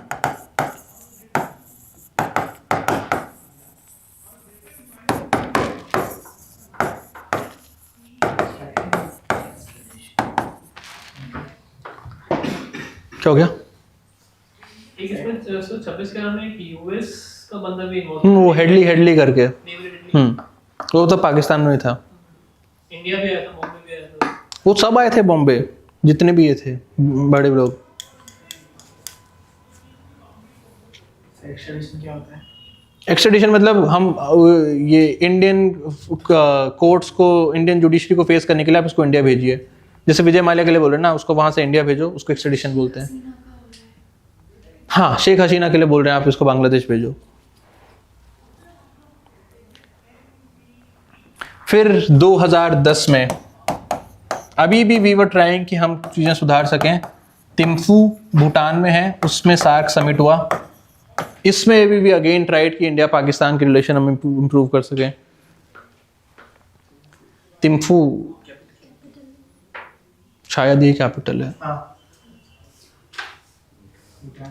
Bhutan. इसमें सार्क समिट वाज देयर, तो इसमें भी head of state of India and Pakistan was there. तो हमने फिर से डिस्कशन किए, ये सब होने के बाद भी कर रहे हैं हम, 2008 में होने के बाद भी। And given in this period of time huge terrorist attacks was there in India. हर 2-3 महीने में एक मेजर कहीं ना कहीं बम फोड़ते थे ये लोग। And Kashmir was burning like anything. Kashmir पूरा 2008-9 के बाद तक तो इट वाज वर्स, बिल्कुल खत्म हो चुका था कि आप रात में नहीं ट्रेवल कर सकते, आप हिंदी बोलने वाले हो तो you are a target over. अगर आप हिंदी बोल सकते हो, आप हिंदू हो, अगर आप वहाँ पे इंडिया का झंडा लेके भी जा रहे हो, वो होता है ना लाल चौक में इंडिया का झंडा भी नहीं फहरा सकते थे, the conditions was very poor. तो ये सब होने के बाद भी we were talking with them. क्या वो तो 99 में कर दिया था उन्होंने, लाल चौक में मैं इंडिया का झंडा फहराऊंगा। एंड इसमें हुआ क्या, 1994-1995 में गैट से WTO बना था। 94 में मराकेश एग्रीमेंट हुआ, उसका WTO बन गया था। ये पढ़ा होगा ना आप इकोनॉमिक्स में। 8 साल तक निगोशिएशन चली थी मराकेश राउंड की, एंड उस यूरोपीय राउंड चला था, 8वां राउंड था 8 साल, उसके बाद WTO बना जो वर्ल्ड ट्रेड ऑर्गेनाइजेशन है। फिर उसमें बोला गया था कि we should provide most favoured nation recognition to every country. मतलब अगर आप एक बार किसी का सामान इंपोर्ट कर रहे हैं, आप कस्टम ड्यूटी लगा सकते हो, दैट्स योर राइट। कि आप चाइना से ये पेन ले रहे हैं तो आप इस पे 10% कस्टम ड्यूटी लगाना, आप लगा दीजिए। तो 10 रुपये का पेन 11 रुपये का हो गया। अब 11 रुपये का हो गया और इसको इंडिया टेरिटरी के अंदर एंटर कर चुका है, then this pen and your domestically produce product, उन दोनों में फिर कोई फर्क नहीं होना चाहिए। आप उसमें फिर किसी तरह का डिफरेंशिएशन नहीं कर सकते कि आप ये चाइनीज प्रोडक्ट को मेन मार्केट में नहीं बेचेंगे, आप इसको ई-कॉमर्स में ऐसे नहीं बेचेंगे, वैसे नहीं बेचेंगे, ये नहीं करना। That is most favoured nation treaty, कि आपको हर एक देश को दिस रिकग्निशन आपको देने पड़ेगा मोस्ट फेवर्ड नेशन का। कस्टम ड्यूटी लगा लो, वो आपका राइट है। कस्टम ड्यूटी अगर उस पे कर दिया उसके बाद फिर आप डिस्क्रिमिनेट नहीं कर सकते। तो 1995 में ही हमने पाकिस्तान को मोस्ट फेवर्ड नेशन का क्राइटेरिया दे दिया था। We have recognise Pakistan as a most favoured nation का वो, और उसने वापस कभी दिया नहीं। तो 2010 में देयर वाज ह्यूज कि कम से कम ट्रेड कर लेते हैं। अगर आप ट्रेड कर लेंगे तो क्या पता फिर हमारे बीच में जो टेंशन हैं ये जो है ये थोड़ा कम हो। दो रीजन्स के बीच में ट्रेड बहुत ज़्यादा होता है तो नेचुरली फिर उसमें कॉन्फ्लिक्ट होने के चांसेस कम होते हैं। सो उन्होंने मोस्ट फेवर्ड नेशन तो नहीं दिया कि वो हमको मोस्ट फेवर्ड कैसे बोलेगा, उसने बोला नॉन डिस्क्रिमिनेटरी मार्केट एक्सेस। उसकी हरकतें इतनी ज़बरदस्त हैं। 10 साल तक हमने उससे नेगोशिएट किया कि कम से कम ट्रेड कर लेते हैं। If you have a very decent trade exchange, एक ट्रेड रिलेशन होगा तो देयर आर चांसेस कि इस तरह के डिस्प्यूट्स नहीं होंगे। Most favoured nation,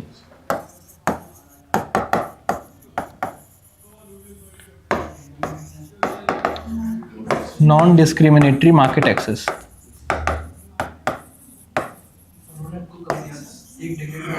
market access they have provided us in 2010 Thimphu summit में दिया सार्क में। ये WTO का जो था, उन्होंने बोला हम मोस्ट फेवर्ड नेशन नहीं बोलेंगे आपको, आप कैसे फेवर्ड नेशन हो हमारे।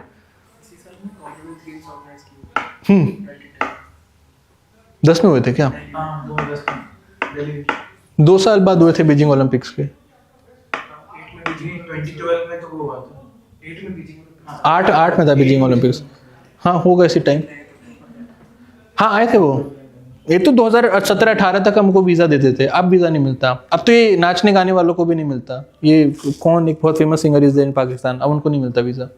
अरे हम आतिफ असलम, वो तो मेरे कॉलेज तक आता था 2017-18 तक, फिर अब नहीं मिलता उन्हें। तो अब इनको वीज़ा नहीं दे रहे।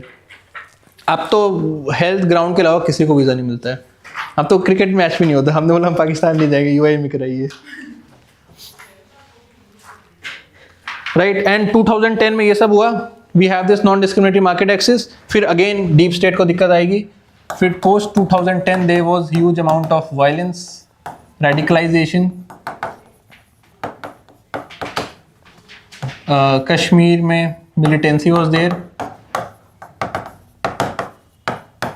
and terrorist attacks.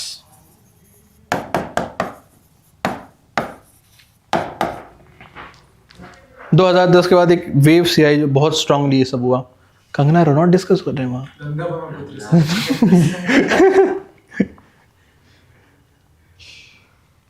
फिर उसके बाद दोबारा स्टैंड स्टिल पे आ गए हम कि अब क्या ही बात करें। तब से हम बोलते हैं कि ये क्या बोलते हैं, ये talks and guns will not be going together.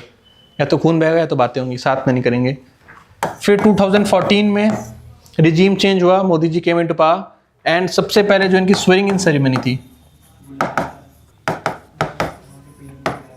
Swearing in ceremony में all the SAARC leaders were invited. All SAARC leaders. तब ये शरीफ फरीफ ही था शायद, तो ही ऑल्सो केम हियर। फिर 2019 में देयर वाज सटल चेंज, बहुत सटल चेंज था। 2014 में सार्क लीडर्स को बुलाया, 2019 में बिम्स्टेक के लीडर्स को बुलाया। सो हमने दिखाया कि अब हमारी foreign policy will now be moving, हम सार्क से ज़्यादा बिम्स्टेक पे फोकस करेंगे। सार्क एक डिसफंक्शनल, वो तो अब डिस्कस करेंगे क्या सार्क वो है, एक बड़ा सटल ब्यूटीफुल तरीके से दिखाया। अब सार्क पे नहीं, अब हम बिम्स्टेक पे फोकस करेंगे। तो अपना वो शरीफ फरीफ भी आया यहाँ पे। एंड 2014 में we have our informal talk, बहुत डिटेल में एक वेरी प्रोग्रेसिव इनफॉर्मल टॉक हुई हमारी। और फिर उसके बाद भी वी ट्राइड हम कुछ कर सकें। 2005 में ऊफा नाम है शायद उसका,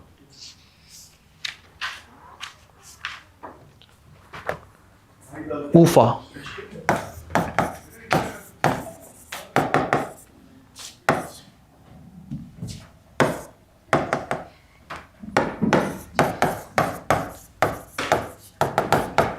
(2015) ऊफा में देयर वॉज SCO का समिट, शंघाई कॉरपोरेशन ऑर्गेनाइजेशन। शहर का नाम है शंघाई कॉरपोरेशन ऑर्गेनाइजेशन का। तो वो ये भी एक ग्रुपिंग है, पढ़ेंगे बाद में। इसमें India Pakistan both are permanent members. तो इसमें भी देन इंडिया पाकिस्तान ने अलग से टॉक करी, अभी भी हम टॉक करने को तैयार हैं। हमने ज़बरदस्त टॉक्स करी इसमें भी, ऑल द थिंग, 6 उनकी छोटी बीमारियां, 2 बड़ी बीमारियां, सब पे बातें हुई। एंड 2015 में we have foreign affair minister meeting.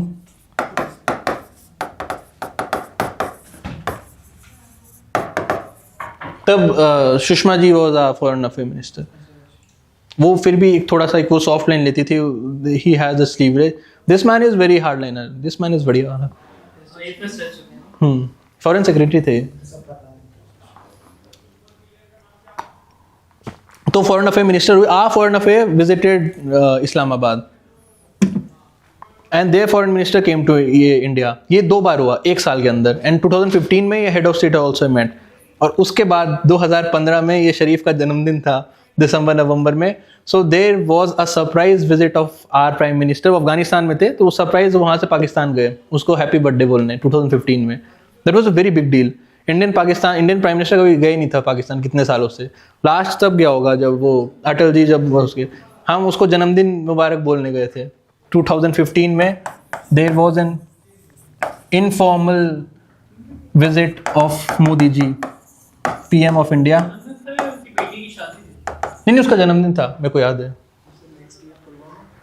हाँ, तो informal visit of PM of India in Pakistan for his birthday.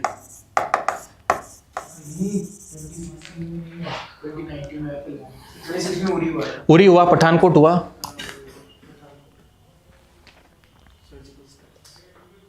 इसलिए अच्छे हिस्ट्री सोर्सेस से पढ़ा है।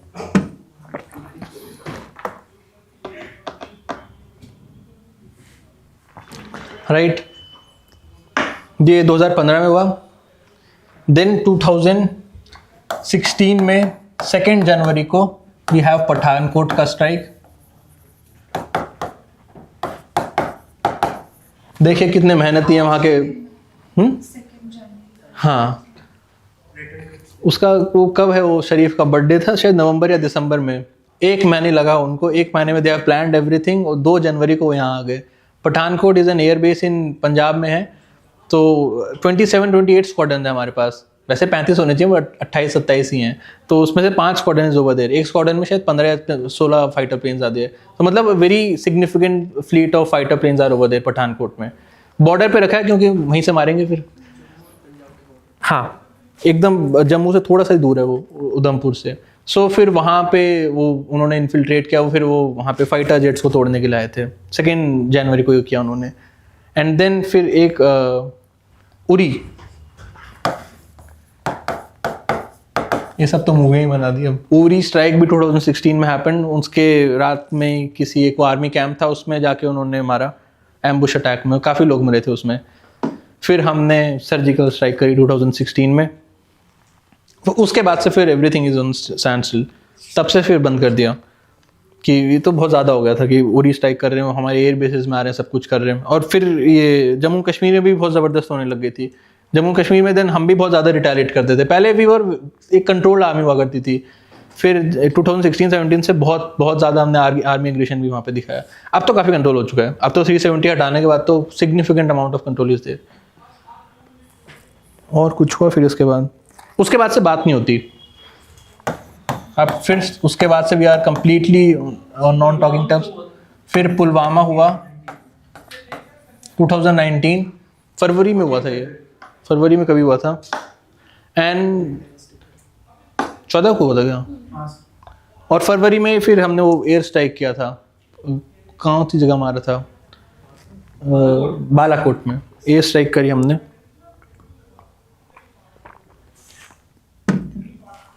बात तो फिर कुछ नहीं करते थे हम। 2020 में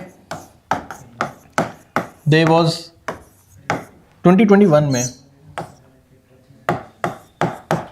सार्क मीटिंग हुई थी। कोविड के लिए special SAARC meeting was there. That was initiative of India कि हमने बोला कि साउथ एशिया में वी कैन हैव ये मेडिसिन और पीपीई के लिए we can have a cooperative understanding. Online, अरे कोविड चल रहा था, कहाँ होगी।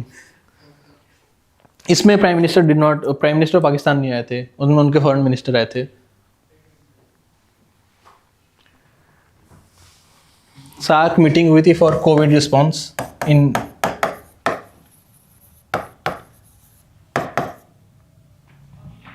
Covid response in south Asia. उस पर भी सेम चीज़ बोली कि एक हम डोमेस्टिक प्रोडक्शन, एक लोकलाइज प्रोडक्शन और एक लोकलाइज वैल्यू चेन बना सकते हैं हम, कि ग्लोबल वैल्यू चेन का तो कोई भरोसा नहीं है। कोविड हो गया, सारी ग्लोबल वैल्यू चेन बंद हो गई, तो हमको डोमेस्टिक प्रोडक्शन पे रिलाय करना पड़ेगा and we can have a greater cooperation in south Asia. उसके बाद से कोई बातचीत ही है वो कुछ नहीं हो रहा है, अब वो बात करने लायक नहीं बचा। ये थोड़ा सा एक टाइमलाइन है। G20 में उनको, और हमारे फॉरेन मिनिस्टर भी अभी गए हैं वहाँ, 2024 में गए हैं। अरे वो रील देखी होगी ना, चश्मा पहन के जा रहे हैं एयरपोर्ट में। SCO समिट नहीं था वो, SCO था समिट पाकिस्तान में हुआ था, तो इंडिया प्राइम मिनिस्टर तो गई नहीं। वो मैं श्योर नहीं हूँ।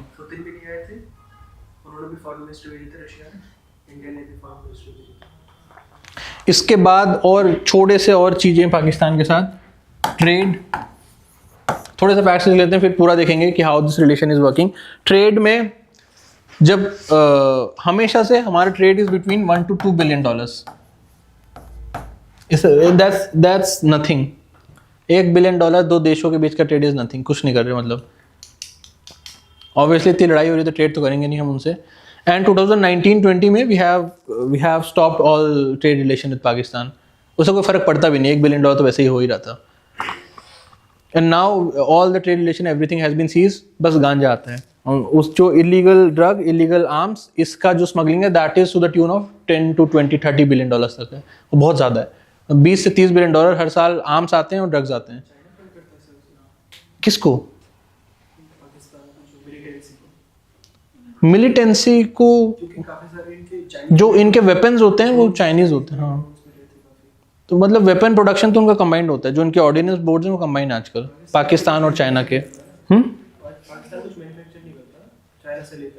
हो सकता है उनको आता क्या है। एंड उसके बाद पीपल टू पीपल रिलेशन में,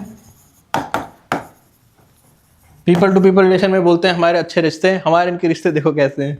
होता क्या है, गुजरात पे दिस थिंग जो फिशर कम्युनिटी है that's extremely strong. Specifically Kutch और मारवाड़ वाले जो हैं, they are very strong fisher community, तो मछली बहुत पकड़ने जाते हैं। ऐसे हमारा गुजरात है और यहाँ से फिर पाकिस्तान स्टार्ट हो जाता है। सो इस तरीके से SEZ है। SEZ वो सब तो आपने पढ़ा होगा ना, एक स्पेशल इकोनॉमिक जोन होता है, फिर उसके बाद वो टेरिटोरियल एरियाज और फिर कंटिगुअस जोन, वो सब कुछ होता है। तो आप किसी के कंटिगुअस जोन में नहीं घुस सकते। SEZ में तो आप कर सकते हो फिशिंग, इंटरनेशनल बॉर्डर में फिशिंग नहीं कर सकते बिना परमिशन के। सो अब पानी में कोई सरहद तो है नहीं, उसको पता चलेगा। तो गुजरात के इस कोस्ट से, स्पेसिफिकली कच्छ के कोस्ट से और कुछ काठियावाड़ के कोस्ट से, दे अननोइंगली वो क्रॉस कर जाते हैं। और राजस्थान में भी सब एरियाज में बॉर्डर्स नहीं है, तो कभी कभी वहाँ से भी अननोइंगली पीपल क्रॉस कर जाते हैं। और कुछ मतलब every year there are almost 1 to 2,000 fisherman जो कैप्चर करते हैं वो लोग, 1,000 से ज़्यादा गुजराती फिशरमैन, और 50-60 पीपल जो वैसे क्रॉस कर जाते हैं। तो रिश्ते तो क्या ही, ये सब करते हैं वो हमारे साथ। तो एंड देर आर रिपोर्ट्स की बहुत टॉर्चर होता है, कई लोग कस्टडी में मर जाते हैं, huge amount of torture is there, और लोगों को वापस आने में 15 साल 20 साल लग जाते हैं। अगर बहुत मूवी बनी है इस पर। कौन सी कह रहे हो? पता नहीं, मैं सुना भी नहीं। तो दैट्स अ फैक्ट कि उसमें हर तरह की उन पे एट्रोसिटीज, ये वो सब कुछ किया जाता है। और हर साल 5,000 लोगों को हर 2 या 3 साल में दे आर सेंडिंग 5,000 पीपल इतने सारे उनके पास हैं, पाकिस्तानी जेल में हैं, उनके कस्टडी में हैं, एंड दे आर सेइंग कि ये शायद आधे ही वापस आ रहे हैं। तो अभी भी शायद 20-30 हज़ार इंडियन सिटीजन वहाँ पे पड़े हुए हैं। वो कोई क्रिमिनल कुछ नहीं करते, वो गलती से वो इंटरनेशनल बॉर्डर्स क्रॉस कर रहे हैं बस। और अगर आपका कोई गुजराती फ्रेंड होगा, I have many people there, मैं कच्छ में जानता हूँ, तो कॉमन होता है। अगर गांव में कोई है तो गांव में 200 लोगों में से 10 लोग अभी पाकिस्तान में बैठे होते हैं, कॉमन थिंग कि वहाँ पे कैप्चर था, वापस ही नहीं आए। वापस आने में टेक 15 ईयर्स, 20 ईयर्स, 25 ईयर्स, उसमें फिर हर तरह की उनको अट्रॉसिटीज झेलनी पड़ती है। हाँ, यहाँ पे भी एक छोटा सा water dispute is there. So people to people relation हमारे ये हैं। So every year they are sending 2000 to 4000 people over, और आधे और बचे हुए हैं हर साल, मतलब आधे और उनको देने होते हैं। और हम भी करते हैं, हम प्रॉपरली BSF वाले उसी टाइम उनको वापस कर देते हैं। एक पूरा हमारा प्रोटोकॉल है, 2 दिन का उसमें वो टाइम लगता है, हम वापस कर देते हैं। जो भी फिशरमैन पाकिस्तान से भी तो आएगा यहाँ पे, तो हम 2 दिन में सारे वापस कर देते हैं। ये पीपल टू पीपल रिलेशनशिप है। एक करतारपुर कॉरिडोर बना रखा है उन्होंने। पीपल टू पीपल रिलेशनशिप में अगर एक चीज बोलनी है तो this is what they have done. थोड़ा सा ये पाकिस्तान में अंदर जाके है, from Punjab they have made this corridor. Visa की जरूरत नहीं पड़ेगी, वीजा फ्री विद पासपोर्ट आपको चाहिए। वीजा देंगे नहीं, हम देंगे ना वो देंगे। Visa free for religious purposes आप जा सकते हो। गुरुद्वारा है यहाँ पे। हाँ हाँ, मतलब अभी ही हुआ है रिसेंटली। 500 साल जब पूरे हुए थे गुरु नानक जी के, तो उसमें स्टार्ट किया था ये। शायद 21 या 22 में स्टार्ट, कोविड के टाइम हुआ था, मेरे को ध्यान है। जो भी होगा, मरा नहीं वो भी।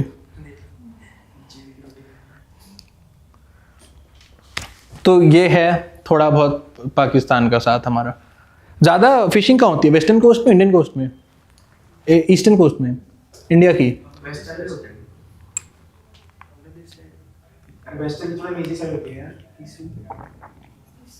ऐसे ही मैंने पूछा कि अब फिशरमैन ज़्यादा कहाँ रहते हैं, ईस्टर्न साइड या वेस्टर्न साइड? वेस्टर्न कोस्ट, पूरा coast, eastern coast line, western coast line, ज़्यादा कहाँ होती है? पक्का? अभी तो वेस्ट कह रहे थे आप लोग, वेस्ट कह रहे थे, अभी ईस्ट बोला।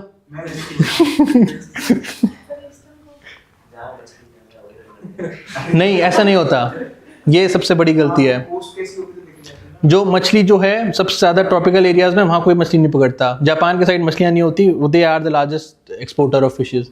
बहुत ज़्यादा मछली हो तो पकड़ नहीं पाओगे, क्योंकि ऐसा होता है कि 10% मछली खा सकते हो, सारी खाने लायक नहीं होती ना। आप पकड़ने जाओगे सारी पकड़ में आ जाएंगी।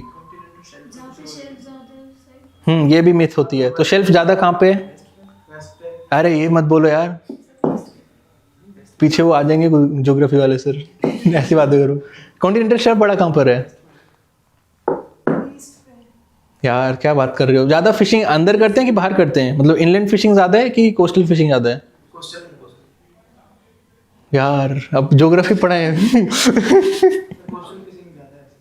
Coastal fishing is nothing in India, कुछ भी नहीं है। आप देखो, सबसे ज़्यादा मछली खाने वाले लोग बिहार झारखंड में आपको मिलेंगे, आसाम में मिलेंगे। वो सब पूरा वो है, इनलैंड एरियाज हैं। बंगाली लोग भी फिशिंग, बंगाली लोग जो फिशिंग करते हैं वो नदी की मछली खाते हैं, फ्रेश वाटर रिवर्स खाते हैं। हम सब फ्रेश। अरे दिल्ली हरियाणा में इतने लोग मछली खाते हैं, क्योंकि दिक्कत ये है कि कोस्टल फिशिंग के लिए आपको टेक्नोलॉजी चाहिए। कोस्टल फिशिंग के लिए आप बाहर जाओगे, 2-3 दिन आप रह सको, आपके पास कोल्ड स्टोरेज हो, ये हो वो हो, आपके पास सोनार हो कि आपको पता चले फिश की डेंसिटी कहाँ पे ज़्यादा है, सब कुछ, तो फिशिंग कर सकते हो। बहुत हर चीज़ का फर्क पड़ता है, वेदर पैटर्न्स का बहुत फर्क पड़ता है कि कब वार्म करंट्स आ रहे हैं, कब कोल्ड करंट आ रहे हैं, तो फिश उस हिसाब से मूव करती हैं। कम से कम इसमें ट्रॉपिकल एरियाज में गर्म पानी है ना, तो मछलियाँ ज़्यादा मोबाइल होती हैं, गर्म होती हैं उनका बॉडी। और हम इतनी सी लकड़ी की बोट में फिशिंग करते हैं, उसमें कौन सी टेक्नोलॉजी मिलेगी? हाँ, तो देखो, पहले बोला था continental shelf, large continental shelf eastern side है, बहुत बड़ा कॉन्टिनेंटल शेल्फ है। ईस्टर्न साइड मतलब बंगाल वाले side. A continental shelf is as long as 500-600 kilometre, बहुत बड़ा है। वेस्टर्न साइड छोटा है। फिर सेकंड बोला फिशिंग, ज़्यादा फिशिंग वेस्टर्न साइड होती है। वेस्टर्न साइड फिशिंग डबल होती है, ऑलमोस्ट 3:2:1 का रेशियो है। ईस्टर्न साइड 30% होगी तो वहाँ 60% होती है। और क्या बोला था? Inland versus coastal fishing, almost 3:1 का रेशियो है। 3:1 नहीं भी होगा तो 65-35 ले लो आप।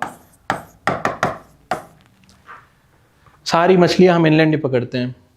छोटे से, अगर आपने कभी देखा होगा, छोटा सा तालाब होता है, उसी में हम फिशिंग कर रहे होते हैं। कभी कभी तो राइस पैडी के फील्ड होते हैं, उसी में मछली पकड़ रहे होते हैं। आपने तो देखा होगा अरुणाचल में सब होता है, मैंने देखा है अरुणाचल में।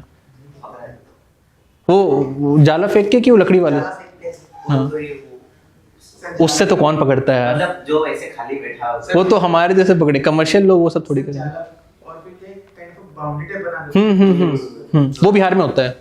इस ओडिशा में उनके सर ने बताया था गूगल मैप दिखा के कि वेस्टर्न वेस्टर्न साइड साइड ज्यादा बड़ा हाँ, कॉन्टिनेंट कि वो है। गूगल अरे पे वो तो लैंड वो सर मेरे को तो ऊपर से इसका set हल्का सा पता है कि नहीं, हमारा नहीं। जो लैंड नीचे चला गया समुद्र में, वो उसकी वजह से दिखता है, अदरवाइज वहाँ पे कोई शेल्फ नहीं है, कॉन्टिनेंटल शेल्फ नहीं हो, वहाँ पे कोई शेल्फ नहीं है सर। कोई नहीं, मैं कल डेटा ले आऊंगा। सर, उसमें 3 चीजें होती है ना, कॉन्टिनेंटल शेल्फ होता है, कॉन्टिनेंटल स्लोप होता है, कॉन्टिनेंटल राइज होता है। 3 बार कंफ्यूज हो गया। पहले हमने ईस्टर्न पता था, फिर हमने सर ने आंसर वेस्टर्न जब लिख लेते मींस के, अगर तो हमने ईस्ट- ये वाला लिखा था ईस्ट वाला, तो सर ने बोला वेस्ट में ज्यादा होता है, तो फिर हमने बोला, फिर से पता चला ईस्ट में ही होता है। मैप दिखाया था। फिर सर ने हमें मैप में दिखाया कि वेस्ट में ज्यादा। जो कॉन्टिनेंटल शेल्फ है वो उतना पार्ट बोलते हैं जब उसके जो स्लोप हो 1% या 2% हो। वो ज्यादा डीप होने लगता है उसको कॉन्टिनेंटल शेल्फ नहीं बोलते। शेल्फ थोड़ी ना, वो जो अनक्लॉज के अंदर, जो अनक्लॉज ने जो रिकॉग्नाइज कर रखा है वो सिर्फ 1% वाला है। 1% दूसरी बात में तो ईस्टर्न भी होगा। ईस्टर्न में है, होगा नहीं। ऑलमोस्ट 500 किलोमीटर तक का कॉन्टिनेंट, इतना बड़ा है कि जो हमको 350 नॉटिकल माइल्स तक का हमको मिला हुआ है। इसमें कॉन्टिनेंटल आप शेल्फ एक्सप्लोर कर सकते हो, उससे भी ज्यादा हमने मतलब बड़ा हुआ है वो। 200 ऐसी वो है, EEZ होता है, exclusive economic zone 200 nautical miles है। आप 350 नॉटिकल माइल तक कॉन्टिनेंटल शेल्फ भी एक्सप्लोर कर सकते हो। हमारा उससे भी बहुत आगे तक है। वो तो मैं ज्यादा बोल रही थी कि वेस्ट के साइड जो दिखता है मैप में, मतलब सर लैंड नीचे जा रखी है, वो दिखती है ना, द्वारका वगैरह सब समुद्र में चले गए, सब वो दिखती है ना, वो तो शेल्फ थोड़ी है। वही तो शेल्फ। नहीं, शेल्फ सिर्फ वो वाला पार्ट होता है जो 1% राइज कर रहा है। वो आप पूरा कॉन्टिनेंटल मार्जिन बोल रहे हो, पूरा कॉन्टिनेंटल मार्जिन हमें मतलब ही नहीं है। फिर कल किसी ने, अभी थोड़ी देर किसी ने बोला जहाँ पे कॉन्टिनेंटल शेल्फ बड़ा वहाँ ज़्यादा मछली पकड़ते हैं, वो भी गलत बात है। वो यार फिर पूरा ही ज्योग्राफी हो जाएगा कि ईस्टर्न साइड क्यों नहीं पकड़ते। ईस्टर्न साइड पानी गर्म है और ईस्टर्न साइड फ्रेश वाटर ज़्यादा है, क्योंकि गंगा ब्रह्मपुत्र ये वो नदियाँ बहुत सारी आती हैं। और भी रीज़न है कि ईस्टर्न साइड उतनी मछली नहीं पकड़ते। वेस्टर्न साइड जो है मेरी टाइम वो जो नेचर है वो ज़्यादा स्ट्रॉन्ग है। फाइटोप्लैंक्टन डेवलपमेंट और जो न्यूट्रिएंट्स है वो ज़्यादा स्ट्रॉन्ग है वेस्टर्न साइड। महाराष्ट्र और केरला में फिशरमैन ज्यादा है, वो तो मुझे याद है वेस्टर्न साइड। गुजरात, हाँ गुजरात, जाके आ रहे हैं ना। राइट यार, इंटरनेशनल रिलेशन पढ़ेंगे सब नहीं। देन उसके बाद हम थे अपने लव ऑफ लाइफ पे। ये सब एक थोड़ा सा ये टाइमलाइन है पाकिस्तान के साथ हमने क्या क्या कर रखा है। अब देखिए जो हमारी उसकी बीमारियां हैं, जो पाकिस्तान के साथ कोर बीमारियां हमारी। अच्छा उसमें आप लिख लेते तो ठीक है, इसी में लिख लेंगे। सबसे पहले तो we have border dispute, border नहीं टेरिटोरियल डिस्प्यूट है, टेरिटरी जा रखी है। टेरिटोरियल डिस्प्यूट इन कश्मीर है, Siachen and Sir Creek. Sir Creek is in Gujarat. इसके अलावा हमारा दिक्कत है टेररिज्म, रेडिकलाइजेशन।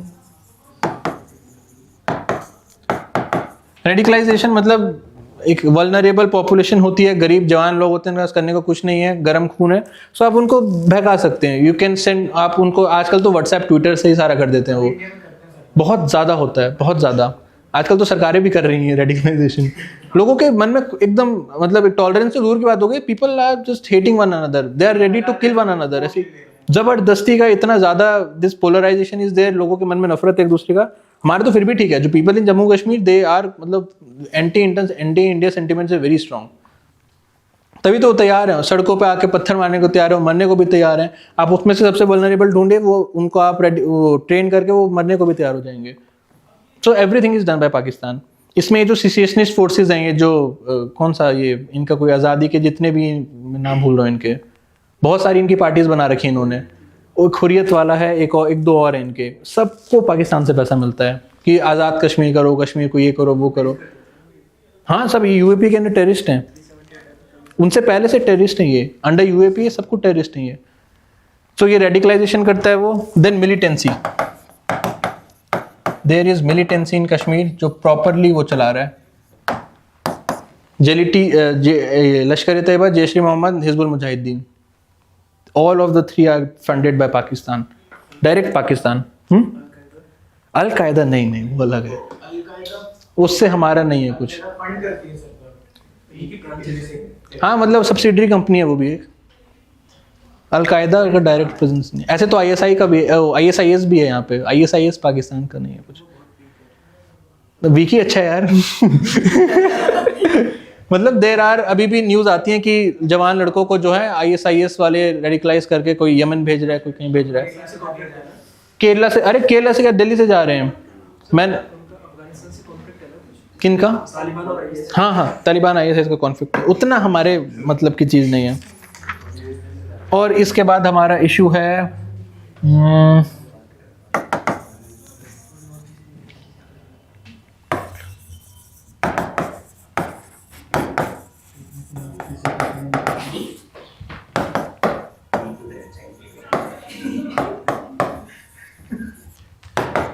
और इसके अलावा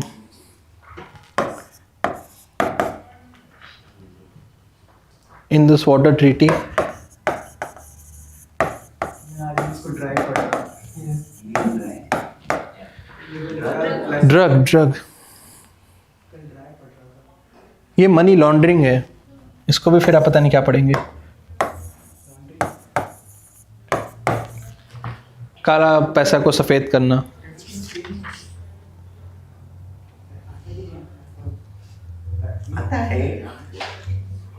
राइट, ये सब समस्याएं हैं हमें पाकिस्तान से। ऐसे तो और भी बहुत सारी हैं बट ये मेजर्स हैं।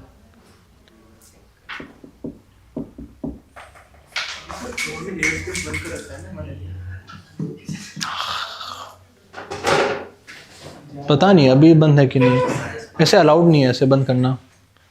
वो तो बीच में जब कुछ होता है तो फिर तब बंद कर देते हैं वो कि एयर स्ट्राइक वेयर स्ट्राइक करेगा, ये ऐसे बंद नहीं कर सकते शायद। अगर आपको दिल्ली से UAE दुबई जाना है तो क्रॉस करके कहाँ से जाओगे? नीचे से? नहीं तो लंबा पड़ेगा। मैं मतलब मुश्किल है, आप ऐसे एयर स्पेस नहीं बंद कर सकते किसी के लिए। नॉर्म्स है एयर स्पेस बंद करने के, अगर कोई भी डिस्प्यूट वैसा वॉर लाइक डिस्प्यूट, हाँ ऐसे बंद नहीं होता एयर स्पेस। तब हो सकता है। Proper norms, international norms. इतना इजी नहीं है। नहीं, I am sure air space नहीं बंद कर सकते वो। तो इंडिया क्या कर सकता है?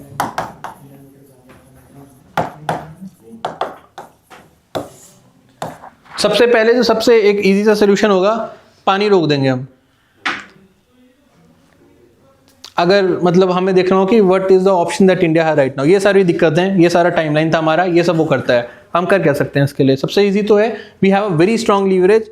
उसका ऑलमोस्ट 1/3 से ज़्यादा 40% सरफेस वाटर जो it's coming from Indus and tributary. भूखा मर जाएगा अगर इंडस वाटर का पानी चला गया तो।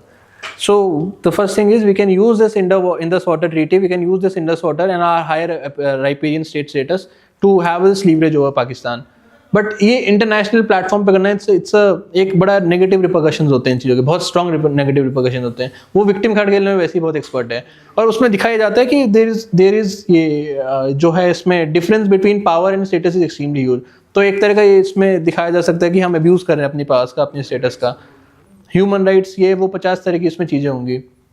तो that's why in this water, तो दैट्स अ कम्प्लीटली ये उसका एकदम वेरी स्ट्रॉन्ग नो है, वो हम नहीं कर सकते कि इन दिस वाटर ट्रीटी को हम एक्सप्लोर करना, वो इट्स वेरी डिफिकल्ट। हाँ, वॉर लाइक सिचुएशन में it's our right, in this water treaty में लिखा है। एंड देन उसके बाद सेकेंड थिंग इज, लेकिन उसमें वो होगा ना, अब पानी बह रहा है तो पहले आपको उसमें कुछ बनाना पड़ेगा ना रोकने के लिए। लड़ाई हुई तो रातों रात डैम थोड़ी बनेगा, तो हम डैम बनाएंगे तो उतने में रोने लगता है वो। तो हमारे पास कुछ है नहीं कि हम जिससे रोक पाएँ पानी। एंड द सेकेंड इज, हम ट्रेड बंद कर सकते हैं, जिससे कोई फर्क नहीं पड़ता। हमने ट्रेड बंद भी कर दिया, $1 बिलियन का ट्रेड है, उससे फर्क भी नहीं पड़ता। एंड द इशू इज कि the China and Pakistan relations are extremely strong. उसने CPEC भी बना दिया, it's supporting its economic development. ये वो डेवलपमेंट कुछ नहीं कर रहा, कॉलोनी बना रहा है उसको। धीरे धीरे the debt of Pakistan on China is extremely huge, GDP का पार हो चुका है। Almost 40% of the national debt जो है उसका वो चाइना को है। थोड़े दिनों में पूरा पाकिस्तान ही ले जाएगा वो। That will be even a worrisome condition for us. वो ज़्यादा खतरनाक हो जाएगा। देर आर एविडेंसेस कि अभी तो उसके पास है ही नहीं फॉरेन एक्सचेंज। अगर कल को उसको अपनी किसी भी तरह की लाइबिलिटी को रिस्पेक्ट करना है, उसको $1 ही नहीं बचा देने को। कुछ नहीं होगा तो पाकिस्तान चाइना उसको बेल आउट दे देगा। चाइना बेल आउट करेगा तो चाइना का एक सिंपल सा चीज़ होता है, ये ज़मीन मुझे दे दे। ये ज़मीन 150 सालों के मैं लीज पे ले रहा हूँ। न्यूज़ पे आया था चाइना डैम बनाने की बात कर रहा है ब्रह्मपुत्र। हाँ हाँ, कल बात करी हमने, कल आप आए नहीं थे, हमने अरुणाचल की बात करी। तो फिर उससे उससे हमें और बड़ी दिक्कत होगी अगर चाइनीज़ प्रेजेंस, क्या चाइनीज़ अगर वो टेरिटरी लेके बैठ जाएगा वहाँ, तो देर आर चांसेस कि अभी उसका होने वाला है, थोड़ी देर में बीओपी क्राइसिस आएगा, उसका जितना उन्होंने पैसा ले रखा है वापस नहीं कर पाएगा। देर आर चांसेस कि हम बेल आउट करेंगे, क्योंकि चाइनीज़ बेल आउट करने लग जाएंगे तो फिर ज़मीन ही खा जाएंगे चाइनीज़ उसकी सारी। The same they are doing with Maldives and Sri Lanka. Sri Lanka में हमने एक बार ब्रंट ले लिया है, उन्होंने बहुत स्ट्रैटेजिक पोर्ट्स ले लिया वहाँ पे वो अपनी मिलिट्री कर रहे हैं। तो श्रीलंका वाला तो रोकेगा नहीं कि अगर वो अपने मिलिट्री वहाँ पे मिलिट्री सबमरीन्स मिलिट्री वेसल्स वहाँ पे बिठाने लग गए हो हम्बनटोटा पे। हम्बनटोटा उन्होंने 99 सालों के लिए लीज पे ले लिया है। The same they will be doing with Pakistan. बहुत ज़्यादा डेट है पाकिस्तान का। तो एक ही हमें बड़ा टेंशन है कि Chinese is extremely strong in Pakistan. और अगला ऑप्शन है हम उनसे बात करें, वो तो एक जोक है, जोक से ज़्यादा कुछ नहीं है वो। एंड द थर्ड ऑप्शन जो हमारे पास है, जो ओनली थिंग हम कर सकते हैं पीस के लिए, we can have back diplomacy, then we can have isolation and we can utilize international platforms.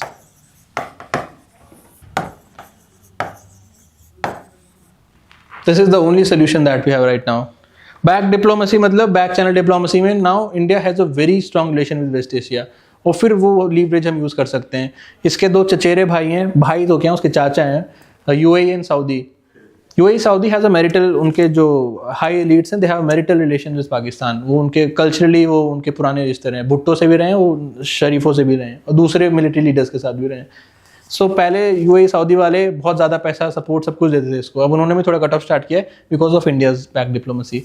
थोड़े दिन पहले आपने सुना भी होगा कि सऊदी वालों ने बड़ी स्ट्रिक्टली बोला है कि इसके बाद हम आपको ये आपका डेट रोल ओवर करके नहीं दे रहे हैं, इसके बाद हम आपको किसी तरह का कंसेशन या हेयर कट नहीं देंगे, you have to respect your liability. इस साल आपको इतना भरना है पैसा तो पैसा भरिए। पाकिस्तान वाले ने कुछ बोल भी दिया था सऊदी वाले को, मेरे को ध्यान है, कुछ फॉरेन मिनिस्टर ने कुछ बोला था सऊदी के फॉरेन मिनिस्टर को, हम नहीं देंगे, मतलब अपने बाप को तुम बोल रहे हो हम ये नहीं करेंगे।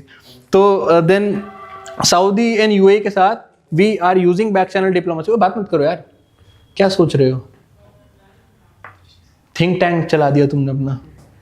सो सऊदी एंड UAE के साथ we are using back channel diplomacy. Now there is a distance between Saudi UAE and Pakistan, and that is by this efforts of India. And third, isolation, ये हम जान लगा रखी है इस पे हमने। We have multiple international forums, FATF is there, then world bank के डिफरेंट सेगमेंट्स आर देयर। अगर आपने IMF में प्रूव कर दिया कि the money that you will B lending to him he will be using it for money laundering, terrorist financing, ये वो, then उसका ये इंटरनेशनल मार्केट में जो उसका सोवरिन डेट होता है उसकी वो बढ़ जाएगा, इंटरेस्ट रेट्स विल इंक्रीज। अब उससे कोई मतलब नहीं। कब हुआ जब यूएसए ने पाकिस्तान को मतलब अपने सेलेक्ट कर लिया? ये बड़ा इंटरेस्टिंग कहानी का हुआ, होता क्या था अरे पहले ये करते हैं, वो सब दुनियादारी बाद में सुनेंगे। तो second thing is this thing, isolation में हमने जान लगा रखी है अपनी। FATF इज एक सबसे ज़बरदस्त वॉच डॉग है जिसपे हम बहुत ज़्यादा एक रिलाई करते हैं। हम दिखाते हैं कि terror financing, state based terror financing करता है, ये मनी लॉन्ड्रिंग करेगा, ये हर तरह से ड्रग ट्रैफिकिंग, ये वो सब कुछ करेगा जो भी आप इसको पैसा मिलेगा। तो FATF के उसको पावर नहीं होती, वो एक सर्टिफिकेट में लिख के दे देगा कि ये ग्रे लिस्ट में आता है, this are the evidences based on the fact. हाँ अब हटा दिया, हट गया वो, पिछले साल हट गया था वो। तो उससे उसको पता तो होगा क्या कि इंटरनेशनल मार्केट में जो सोवरिन इसके बॉन्ड्स होते हैं पाकिस्तान के, उसका इंटरेस्ट रेट बढ़ जाता है। अब इनका जो इंटरेस्ट रेट है वो मार्केट रेट से शायद 400 BPS ज़्यादा है, 4% ज़्यादा इंटरेस्ट रेट देना पड़ता है। 4% में तो मर जाएंगे वो। लोगों को 4.5% में लेंडिंग मिलती है, उनको 8.5% पे मिलेगी। 8.5% वापस ही नहीं कर सकते कभी। एंड सिमिलरली इसके बाद हम उसको IMF वर्ल्ड बैंक में भी सेम चीज़ we are saying in United Nations, और डिफरेंट यूनाइटेड नेशंस की बॉडीज है जिसमें वी आर सेइंग कि terrorism is source from our neighbouring country, उसके ज़मीन से टेररिज्म स्टार्ट होता है। हर जगह we are utilising this thing to ensure कि हम पाकिस्तान को हर तरीके से आइसोलेट कर सकें। And same we are pressuring on Russia also. Russia के साथ we have a very strong stand. यार रशिया वाला हमको भी हथियार दे रहा है, रशिया वाला पाकिस्तान को भी हथियार दे रहा है, फिर हम दोनों रशियन हथियारों से लड़ रहे हैं, इसका कोई सेंस नहीं बनता। So very explicitly we have said कि रशिया वाला जो है अपना आर्म्स का relation should be very restricted with Pakistan. और USA ने अभी उसके F-14 F-15 लेके बैठे हैं USA के, तो उसकी जो भी है F-16 है उनके पास, तो जो भी इनके पास फाइटर जेट है तो उसका ये सर्विसिंग उन्होंने होल्ड पे रखा हुआ है। हाँ, चाइना तो दे रहा है, चाइना तो देगा ही। उनको बेस्ट, हाँ 4.5 जनरेशन है हमारे पास। सो उसके बाद होगा क्या कि यूएसए भी जो है इसके साथ मिलिट्री कोऑपरेशन कम कर रहा है। उन्होंने बोला कि हम इसकी जो मेंटेनेंस है वो सब अब रोक रहे हैं, and that was only done by back channel diplomacy of India और isolation. But isolation is very easier said than done, because सबसे इंपॉर्टेंट उसको चाइना मिल चुका है, and China and Russia now are very close ally. वो उनकी friendship बढ़ती जानी है, बिकॉज एक वो डिवाइड बहुत स्ट्रांग हो गया वेस्ट और ईस्ट का। तो यूएसए चाइना का भी एक बहुत हॉस्टाइल रिलेशन है, यूएसए रशिया का भी बहुत हॉस्टाइल रिलेशन है। सो नेचुरली चाइना रशिया भी एक साथ आने ही वाले हैं, इसका मतलब कोई तोड़ ही नहीं है। इंडो पैसिफिक में भी अब एक तरह से क्वाड बन गया, ये बन गया, वो बन गया। तो वो दोनों को ऐसा लग रहा है कि ये इंडिया, ऑस्ट्रेलिया, ये सब जो है, even to some extent Bangladesh, ये सब जो है थोड़ा सा वेस्ट से अलाइन हो गए, ये थोड़ा anti India, anti Russia, anti China हो रहे हैं। तो चाइना और रशिया की रिलेशंस बहुत स्ट्रांग होने वाले हैं, हो भी रहे हैं और बढ़ते चले जाएंगे वो, बिकॉज एक नेचुरली दोनों का कॉमन अलाई है, दुश्मन का दुश्मन दोस्त होता है। So USA is a kind of having an hostile relation with both of them. एक कम्युनिस्ट उनका लिंक भी है। सो उस वजह से चाइना का अलाई पाकिस्तान है, तो Russia is providing support to China, Pakistan. तो that's a very easy thing to say कि आप पाकिस्तान को आइसोलेट कर दीजिए, बस इस वजह से आइसोलेट नहीं हो रहा। And another very important reason जो हमने कल डिस्कस किया था, Pakistan is also zipper state, उसकी location is very very strategic. जो हमने सेंट्रल एशिया रिपब्लिक बोला, all central Asia republic will have their water access to Pakistan. Pakistan की बहुत बड़ी बॉर्डर लगती है, ये अरेबियन सी में ओपनिंग है। तो अगर आपको कनेक्टिविटी चाहिए फॉर दिस मैरी टाइम उसके लिए, तो आपको पाकिस्तान से होते हुए जाना पड़ेगा। Pakistan is connecting Iran, central Asian Republic and north Asia with south Asia. Pakistan भी एक जिपर स्टेट है, बहुत बड़ा स्टेट है, जमीन बहुत है इनके पास। तो आइसोलेट करना इज वेरी इजी टू से, होगा नहीं कभी। एक तो कौन करते हैं हम, हाँ करते हैं, बढ़ रहा है। बलूचिस्तान में ऐसी थोड़ी वो हो रहा है, अफगानिस्तान के साथ भी हम कर रहे हैं इनडायरेक्टली। ये तो काफ़ी प्रोमिनेंटली दिख रहा है, अफगानिस्तान के साथ, ईरान के साथ और बलूचिस्तान में जो हो रहा है, ये जो बढ़ता जा रहा है, इसमें रोल है इंडिया का। तो ये एक इसका सोल्यूशन है। और थर्ड, इंटरनेशनल प्लेटफॉर्म्स में FATF वो सब यूज़ कर सकते हैं। और हम बहुत पहले से बोलते हैं एक CCIT आना चाहिए, comprehensive convention on international terrorism. ये हम ही बोलते हैं स्टार्टिंग से, we have said this in 1996, comprehensive convention on international terrorism, convention on international terrorism. तो इसमें वो सारे स्टेट प्रोसिक्यूट होंगे, इसमें वो सारे एजेंसी, सारे लोग, सारे ऑर्गेनाइजेशंस प्रोसिक्यूट किए जाएंगे, दैट आर सपोर्टिंग टेररिज्म। पहले तो कोई सुनता नहीं था, अब तो ग्लोबल एक फिनोमिना हो चुका है टेररिज्म। तो देयर आर चांसेस कि आने वाले समय में ये रेटिफाई हो जाएगा। पहले तो कोई भाव ही नहीं देता था, सबको लगता था terrorism is are domestic issue. 9/11 के बाद तो यूरोप में इतना ज़्यादा टेररिज्म हो रहा है आजकल, अब उनको थोड़ा सा एक रियलाइजेशन आ गया है। सो नाउ अब ये किसी दिन अगर रेटिफाई हो गया, so then Pakistan will be in very serious troubles. तब तो उनके सारे फंड, इंटरनेशनल फंड सीज हो जाने वाले हैं। There are very strong chances उनको स्विफ्ट से बाहर निकाल देंगे, सब कुछ कर देंगे। बट उससे भी हमें दिक्कत होगी, उनके पास पैसा नहीं है, उनके पास कुछ नहीं है। और अगर ये सब हुआ, वैसे हाइपर इन्फ्लेशन चल रहा है, कल को उनकी करेंसी डूब जानी है, फिर करेंसी डूब गई, खाने का पैसा नहीं है। We are sharing 3300 kilometres border with them, सब इधर आएंगे वो। और ठीक है, हमें तो नहीं बम मारेंगे, बम मारने की बात नहीं है, उनके पास कैपेबिलिटी है, चाइना उसका तो कहीं ना कहीं तो फायदा उठाएगा। हाँ वही, मतलब अगर वो कोई बेल आउट नहीं करेगा तो चाइना ले लेगा वो, और वो कुछ भी होगा तो वो मिलिटेंसी तो बढ़ती जाएगी। कुछ नहीं करने को आप इंडिया को मारेंगे, या फिर illegal immigration will be happening. वहाँ पे कुछ नहीं होगा तो सब लोग यहाँ आ जाएंगे। हाँ, दिस इज ऑल्सो कि non state actors are there are very strong chances कि नॉन स्टेट एक्टर भी फिर प्रोक्योर कर लें। तो हमें तो बहुत बड़ा खतरा है। And it's a very simple thing, हमारे इतना बड़ा बॉर्डर कोई एरिया है, इतने सारे वहाँ लोग रहते हैं, 20-22 करोड़ लोग हैं, वहाँ पे इंस्टेबिलिटी इज देयर, तो आवर बॉर्डर इज इनसिक्योर। वहाँ पे ड्रग ट्रैफिकिंग हो रही है, वहाँ पे आर्म्स बन रहे हैं, वहाँ पे इतने सारे टेररिस्ट बैठा रखे हैं उन्होंने, तो इधर ही आएंगे सारे के सारे वो। सो हमारे नेचुरल इंटरेस्ट में भी नहीं है।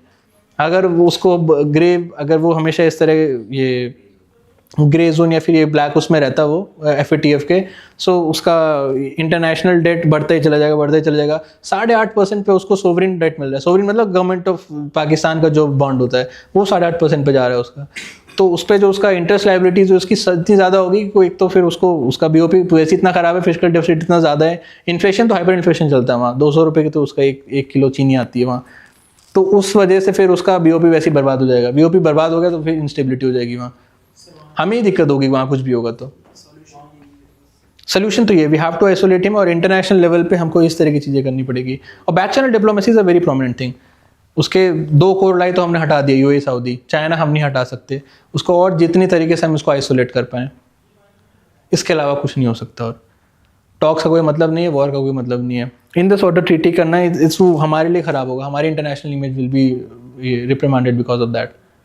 हमने कई बार सोचा था कि हम वाटर को एज अ वेपन यूज़ करें, बट हम नहीं कर सकते वो। हाँ जी, आप कुछ कह रहे थे? वहाँ के कोई बिजनेसमैन या इंडस्ट्रियलिस्ट क्या कर रहे हैं इकोनॉमी? वहाँ का कौन बिजनेसमैन है? हाँ, सब बाहर रहते हैं वहाँ, सब यूएई में रहते हैं उनके प्रोमिनेंट लोग। हाँ, वहाँ कौन रहेगा पाकिस्तान में? वो कल को वो मारने आ जाएंगे, टेररिस्ट अटैक्स आ देर, वो बलूचिस्तान में इतने स्ट्रॉन्ग वो फोर्सेस हैं, वो कराची में भी मारने चले गए हैं, पता चलो इंडस्ट्री फोड़ दी सामने वाले की। हाँ, उनके जो ये कैपिटल स्टॉक एक्सचेंज है कितनी बार मार चुके हैं, कैपिटल मार्केट ही तोड़ना चाह रहे हैं उनकी। हाँ, वहाँ कोई मार्केट नहीं है, वहाँ सिर्फ टेररिस्ट मार्केट है। हाँ, अब तुम यूएसए की बात कर रहे थे, यूएसए का बड़ा इंटरेस्टिंग स्टैंड है। देखो, यूएसए के साथ थोड़ा सा डिस्कस, बहुत बड़ी कहानी है सब। हुआ क्या कि अफगानिस्तान जो था, it has having border with Soviet union, and Soviet को पता नहीं क्या था, पूरी दुनिया में मैं सोशलिज्म कम्युनिज्म फैलाऊंगा, भगवान जाने क्या मिलेगा उसको फैला के। तो ही डिक्टेटेड हिज ट्रूप, उसने अपने प्रॉक्सीज भेजे, सब कुछ भेजे, अफगानिस्तान में पूरा कैप्चर कर लिया। तो फिर यूएसए वालों को चुल हो गई। यूएसए वाले ऑलवेज हैव दिस थिंग कि the containment of this socialism and communism should be there. उन्हें लगा Afghanistan is an opening in south Asia, कल को ये इंडिया पाकिस्तान को भी एक एंगल ऑफ सोशलिज्म में ढकेगा। तो उन्होंने पाकिस्तान को एज एन अलाई यूज करके अफगानिस्तान में मुजाहिदीन भेजे। मुजाहिदीन भस्मासुर होते हैं, मुजाहिदीन के बाद तालिबान बना था। मुजाहिदीन में ट्रेन लड़के हैं, उनको बस ये है कि कहीं भी भेज दो, बस वो मरेंगे मारेंगे और कुछ नहीं करते। भस्मासुर जैसे हैं, खुद भी मरेंगे, सामने वाले को भी मारेंगे। हाँ, सुसाइड बम इंसान है वो। तो उन्होंने इस तरह रेडिकलाइज लड़के बहुत सारे, एक पूरा केडर को मुजाहिदीन बोलते हैं, उन्होंने मुजाहिदीन बनाया। Mujahideen is made by USA, और उसी with the help of this thing ISI के साथ। फिर उन्होंने अफगानिस्तान में भेजकर उन्होंने एक काम किया, बस तुम सोवियत कहाँ से बर्बाद कर दो। 83 में वो स्टार्ट हुआ, 89 तक आते आते सोवियत वॉज कम्प्लीटली डिवास्टेटेड। और एक रीजन कि सोवियत टूटा वो भी यही था, कहाँ अफगानिस्तान, कहाँ सोवियत यूनियन, और वो मुजाहिदीन से लड़ रहे हैं। लोकल टेरिटरी में आप लोकल इंसान से नहीं लड़ सकते, दैट्स अ फैक्ट, नहीं लड़ सकते। और अफगानिस्तान तो इतना हिली एरिया है, इतना टफ एरिया है, वहाँ पे यूएसए भी नहीं लड़ पाया, ना सोवियत लड़ पाया था। मुजाहिदीन वहीं के लोकल लड़के हैं, वो भस्मासुर है, मार दो क्या जा रहा है उसका। That's a graveyard of empire. इसका बहुत प्रोमिनेंट रीजन ये है क्योंकि टोपोग्राफी इज वेरी डिफिकल्ट। आप किसी 5000 किलोमीटर दूर से लड़के भेज के वहाँ पे टोपोग्राफी में लोकल लोगों को नहीं हरा सकते। और वहाँ पे ट्राइबल आर वेरी, मतलब बहुत बारबरिक है, वो बहुत ज़्यादा बारबरिक है। हाँ, मतलब if someone has nothing to lose, क्या ही कर लोगे उसका। हमारे पास वी हैव आवर फैमिली, ये वो सब कुछ है इंडिया के पास, वो सामने वाले पास कुछ नहीं है, मार दो मार, उसको कौन सा कुछ जा रहा है, वो मरेगा, तुमको भी मार के डूबेगा। सो दैट्स अ फैक्टर कि अफगानिस्तान में इस तरह लड़ाई नहीं कर सकते। तो उन्होंने फिर पाकिस्तान के साथ अलाई रखा, और पाकिस्तान के जो एलिट्स थे, they have a very strong relation with जो भी तालिबान के मुजाहिदीन थे। मुजाहिदीन ही फिर तालिबान बने, मुजाहिदीन के सपोर्ट से ही अलकायदा बना। आईएसआईएस को सपोर्ट भी मुजाहिदीन से मिला था। और तालिबान और यूएस दोनों पाकिस्तान के अगेंस्ट। हाँ, अरे तो मुजाहिदीन ऐसे ही होते हैं। अलकायदा बना, अलकायदा ने यूएसए को मार दिया एक दिन जाके। और यही सेम अलकायदा है जिसको 1980s में बिलियंस ऑफ डॉलर देके ट्रेन किया गया था। सांप बनाओगे, सांप सबको काटेगा। अरे उनके कोई एथिक्स थोड़ी है, they are very barbaric in nature. वो अपने भाई को काट के मार देते हैं, तुम कौन हो उसके लिए। There is a very common thing, वो अपने भाइयों के साथ, अपने ब्लड ब्रदर्स के साथ लड़के मार देते हैं एक दूसरे को for capturing power and everything. उनका कोई धर्म ईमान नहीं है। एंड देन 1990s में क्या हुआ कि फिर ये बेरोजगार हो गए, क्योंकि सोवियत यूनियन जो है वो खत्म हो गया। तो अफगानिस्तान वाज कंप्लीटली डिवास्टेटेड, और उसको पूरा फिर उन्होंने अपना नाम तालिबान रख दिया। तालिबान का मतलब होता है पढ़ने वाला स्टूडेंट। तो उन्होंने अपना नाम तालिबान रख दिया, पता नहीं कौन सी स्टडी कर रही है वहाँ। तो फिर उन्होंने पूरा कैप्चर कर लिया, इन्होंने पूरा काबुल बाबुल सब कैप्चर कर लिया। उसके बाद तो ये बेरोजगार हो गए, आप किसको मारें। तो इन मुजाहिदीनों से ही LET-JEM बना है। यही मुजाहिदीन लश्कर-ए-तैयबा जैश ई मोहम्मद बने, और 1990s में फिर कश्मीर आए। उससे पहले तो वो सोवियत से लड़ रहे थे। देन 1989 में ये एक्सट्राडिशन ऑफ दिस हैपेंड, उनको मारा गया था जो कश्मीरी पंडित थे, और 1990 में बर्बाद हो गई सारी कंडीशन। सर हिजबुल भी बना था पक्का? अच्छा, हिजबुल बना होगा। तो फिर 1990 में देन दिस थिंग, हंसो मत यार, जम्मू एंड कश्मीर में दिस थिंग हैपेंड, और फिर उसके बाद वहाँ पे मिलिट्री भेजी गई थी। एंड तब तक USA has a very strong interest कि मैं अफगानिस्तान में मेरा presence should be there, because फिर वो हो गया ना 2001 में मार दिया अलकायदा वालों ने, फिर उन्होंने बोला now there is a global war on terrorism, USA ने। तो उन्होंने बोला मैं सीरिया में भी घुसूंगा, मैं अफगानिस्तान में भी घुसूंगा, मैं इराक में भी घुसूंगा, हर जगह घुसूंगा। 2002 में they send their troops on ground in Afghanistan. हाँ, वो एक सर्कल पूरा कंप्लीट हो गया। 20 साल पहले उन्होंने मुजाहिदीन बनाए, फिर वो अपनी प्रॉपर फौज अमेरिका से यहाँ भेज रहे हैं उन्हीं मुजाहिदीन से लड़ने के लिए। And then they fought with Taliban with next 20 years. कुछ नहीं हुआ, बिलियंस ऑफ डॉलर खत्म हुए, उनके 27,000 लोग मरे, ऑन रिकॉर्ड है। असली तो पता नहीं कितने मर गए होंगे उनके लोग, मतलब ट्रूप्स, इतने ट्रूप्स मरे उनके। हाँ, अब क्या करेंगे फिर, वो लेके कहाँ जाएंगे उन चीज़ों को? ये भी मतलब उनका कुछ है कि वो छोड़ के गए हैं। हेलीकॉप्टर्स को तो ले जा सकते थे ना सर, वो भी छोड़ के मशीन तो लेंगे। तो क्या कॉन्स्पिरेसी थ्योरी बता रहे हो? कॉन्स्पिरेसी नहीं, मतलब उनका ये वही तो हुआ है। तो कॉन्स्पिरेसी थ्योरी बता रहे हो कुछ? बार के हाथ में उन्होंने दी। तो यूएसए ने कुछ जानबूझ के किया से? अरे छोड़ो वो सब। आज तक से सुन गया। हाँ, तो फिर यूएसए का पाकिस्तान के साथ फिर उसके बाद रिश्ता बस एक ही चीज़ पे था कि उनको ऐसा लगता था, ऐसा था नहीं, उनको ऐसा लगता था कि पाकिस्तान के जो एलिट्स हैं they have very strong control over Taliban, और eventually they have very strong control over this Afghanistan. ऐसा लगता था, भाव नहीं देता तालिबान कभी भी पाकिस्तान को। उनको लगता था आईएसआई अभी भी तालिबान को कंट्रोल करता है, एंड उसको उनके ट्रूप्स थे। At a point there was 50,000 troops of USA in Afghanistan. तो ऑब्वियसली उनको पाकिस्तान के साथ रिलेशन अच्छे रखने पड़ेंगे कि तालिबान को कंट्रोल कर सकें। जिस दिन यूएसए बाहर निकला उसी दिन यूएसए ने पाकिस्तान का फ़ोन उठाना बंद कर दिया। 2018 में 17 में कभी तो हुआ था, 18 में हुआ था शायद, ट्रम्प के टाइम, जब यूएसए विड्रॉ फ्रॉम अफगानिस्तान, हर आखिरी ट्रूप उठा के ले गया था वापस। नहीं, ट्रम्प के टाइम हुआ है। वो तो आखिरी यूनिट पे लेके गया था। ट्रम्प ने सारा विड्रॉल साइन किया था 2018 में, तब उसके बाद से पाकिस्तान को कोई भाव नहीं देता यूएसए। आखिरी में रिलेशन का बस इतना था कि Pakistan has a strong control over Taliban, और उसके लिए यूएसए को ज़रूरत थी क्योंकि तालिबान के साथ तो लड़ ही रहा है वो। जिस दिन वो तालिबान से विड्रॉ कर लिया, अफगानिस्तान से विड्रॉ कर लिया, उसी दिन उसने फिर डिच कर दिया पाकिस्तान को। तब से पहले आफ पाक पॉलिसी हुआ करती थी, यूएस पाकिस्तान पॉलिसी होती थी। हर साल व्हाइट हाउस जाता था पाकिस्तान वाला, हर साल उनको मिलिट्री एड मिलता था बाकायदा उनको। They were getting almost $5-6 billion of grant मतलब वापस नहीं आना, पैसा मिल रहा है, आप इससे हथियार खरीदिए ताकि आप कैप्चर करें, तालिबान को कंट्रोल करें, जो भी करें। अगले साल से सब बंद कर दिया। तो पाकिस्तान और यूएसए का खत्म उस दिन हुआ जिस दिन वो अफगानिस्तान से बाहर चले गए। और वो सब मिथ है, अब तालिबान वाले कुछ नहीं सुनते पाकिस्तान की, अभी हमने सब देख लिया था। 2021 के बाद दे वर थिंकिंग सेम थिंग कि ये तो हमारे तालिबान है, अभी भी हमारी सुनेगा। वो they are fighting with Pakistan, अब they are properly fighting, they are having a war with Pakistan, Taliban वाले। सर अगर पाकिस्तान के डिवीजन होता है तो इंडिया के फेवर में होगा इंडिया के फेवर में, या फिर अगेंस्ट में? पूरा अगेंस्ट में होगा यार। अगर डिवीजन हुआ तो there is a void of power हो जाती है, और जहाँ भी पावर वैक्यूम होता है वहाँ पे फिर सिर्फ ये एक्सट्रीमिज्म आएगा, सिर्फ सिविल वॉर एक्सट्रीमिज्म आएगा, वहाँ कुछ नहीं होगा। और तो इंडिया के लिए तो सब बर्बादी है वो। तो हम लिखते हैं India's approach.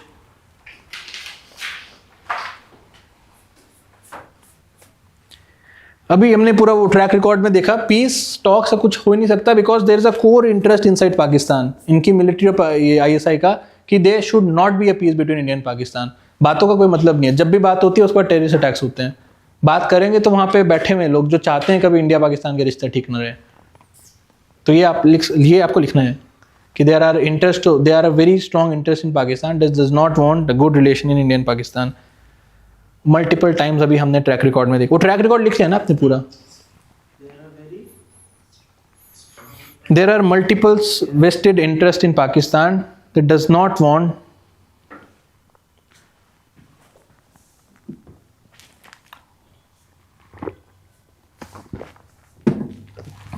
Want good relation between India and Pakistan.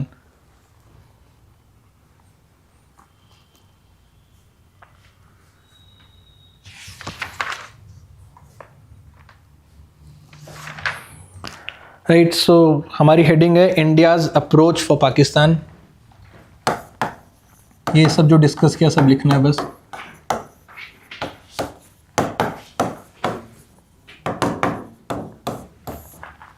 Question can be asked in any form. हमने सारे चैलेंजेस सारे इशू डिस्कस कर लिए, सारे पॉसिबल सॉल्यूशंस भी।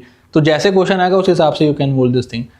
क्वेश्चन कैन बी ऑन ये क्या बोलते हैं उसको, मिलिटेंसी इन कश्मीर। क्वेश्चन आजकल उस पर बहुत ज़्यादा आ सकता है कि they are using social media और ये सब चीज़ें टू हैव दिस रेडिकलाइजेशन, या फिर एक ये पोलराइजेशन क्रिएट करने के लिए, स्पेसिफिकली इन कश्मीर। वहाँ तो प्रॉपर पैसा भेजते हैं वो लोगों को। देर आर रिपोर्ट्स, रिपोर्ट क्या सच है ये सब। ये जो अभी हमारा करंट जो इनकम्बेंट चीफ मिनिस्टर है जम्मू एंड कश्मीर का, हाँ सबको आपको नाम पता होगा उसका जो दादा था, he was secular to a great extent. Initially वो सेकुलर था, समझ गए ना कौन किसकी बात कर रहे हैं? अरे शेख अब्दुल्ला यार, he was secular to a great extent, he was an very educated man.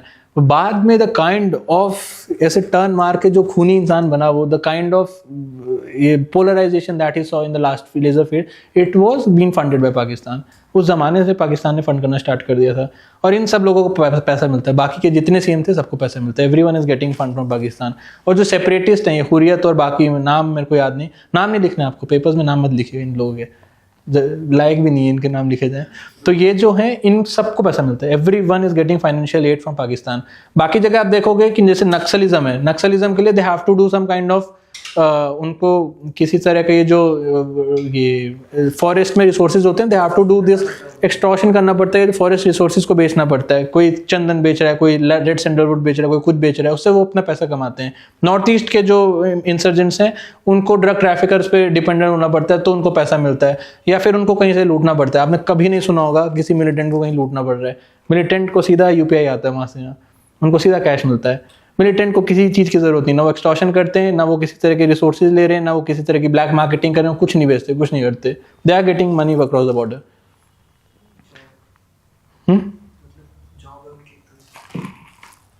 और ये जो लड़के जो रेडिकलाइज हो गए, जो पहले पत्थर मारते थे, फिर ये इस तरह के वो एक कॉर्डन सपोर्ट मिलता था, फिर कॉर्डन सपोर्ट हटता था, फिर वहाँ से मिलिटेंट्स गोलियाँ चलाते थे। ऐसे करते थे वो।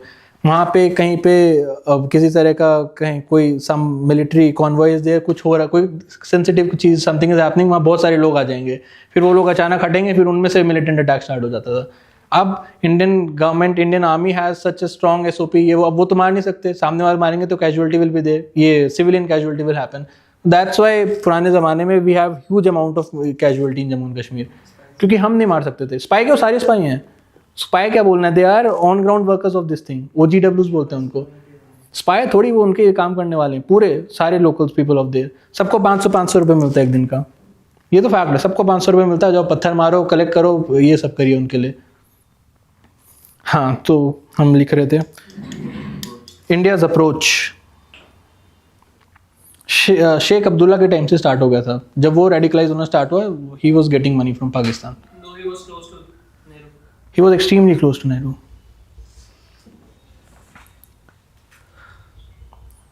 तो फर्स्ट इसमें था stopping the water flowing into Pakistan via Indus river through suspension of Indus water treaty. Stopping the flow of water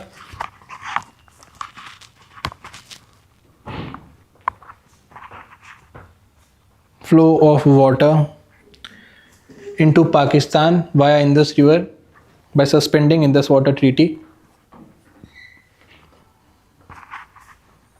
ये इकलौती ट्रीटी है जो हमने ऐसे साइन कर रखी है। अपर riparian state is getting 10%, lower riparian state is getting remaining 90% of the water.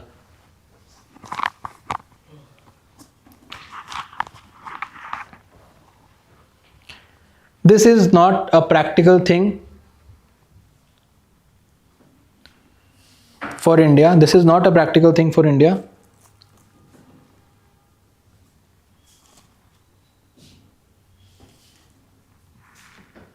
And it will be perceived negatively in international politics.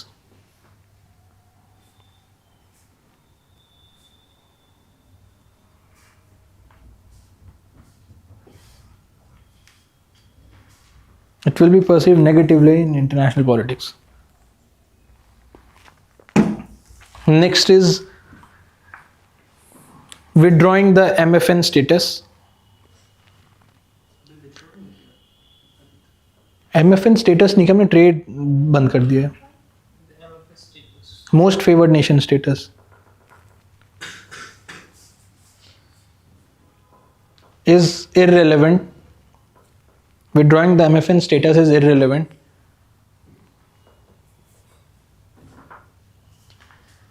As there is hardly any trade between India and Pakistan.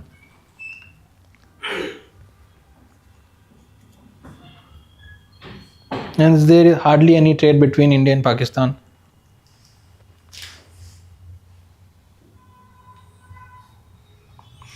Then the third one is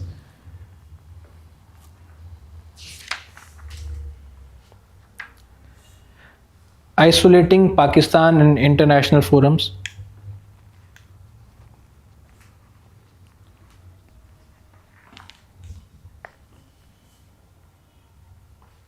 Isolating Pakistan in international forum is easier said than done.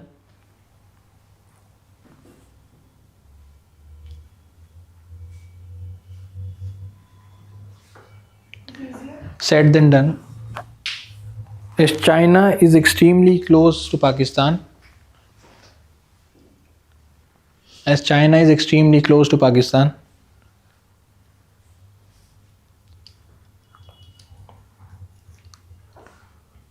And Russia is warming up to it. And Russia is warming up to it.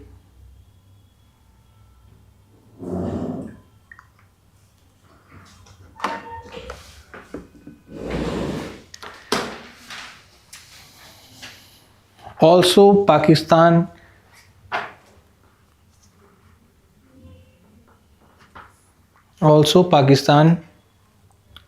is at a very strategic location.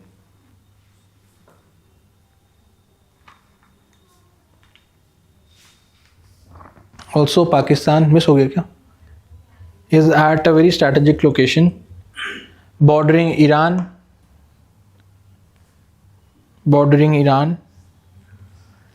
and in vicinity of Central Asian republics.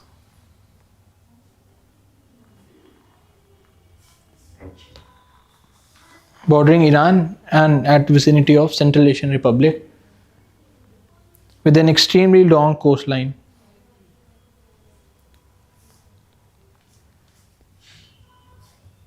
An extremely long coastline, making it a pivot state.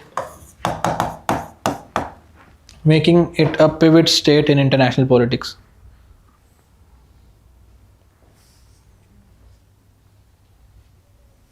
इन कारणों से उसको isolate करना मुश्किल है.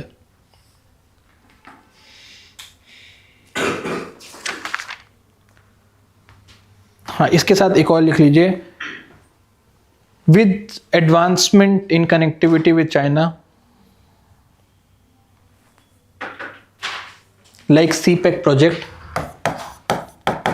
China Pakistan economic corridor. अच्छा, तुम late आए थे क्या? हमने पूरा CPEC बनाया था. हाँ सर, लेट है. हाँ, टाइम पर आया करो यार. तुम तो दिल्ली से हो ना? फिर अरे क्या होता है, कितना टाइम लगता है आने में? 2-2.5 घंटे. अरे बाप रे.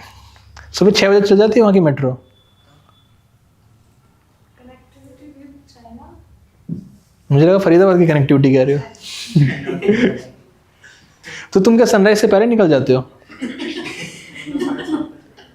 हाँ, सनराइज तो हो जाता है 7:30 बजे. हाँ, कनेक्टिविटी CPEC वो POK से होता हुआ जाता है, इसलिए हमको बहुत प्रॉब्लम है CPEC से. क्या लिख रहे थे हम? Connectivity with China. Like CPEC project, China Pakistan economic corridor will be a game changer for Pakistan.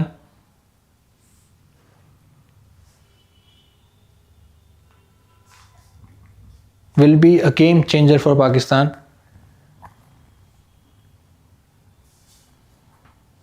Which may result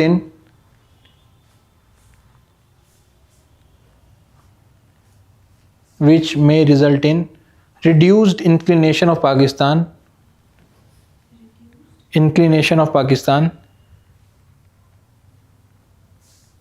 to have peace with India. Reduced inclination of Pakistan to have peace with India.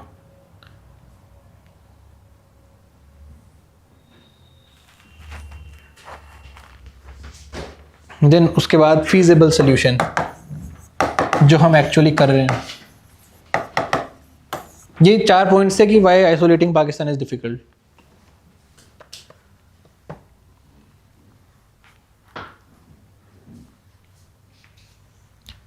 First इसमें using back channel diplomacy.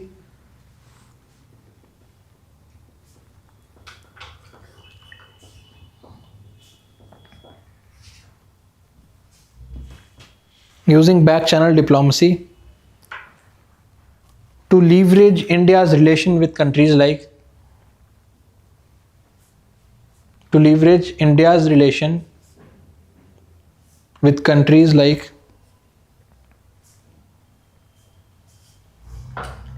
UAE and Saudi.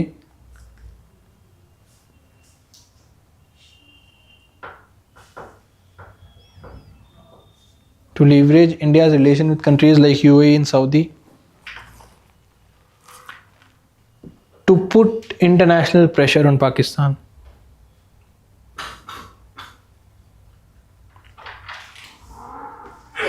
Put international pressure on Pakistan. The second point, India need to harness upon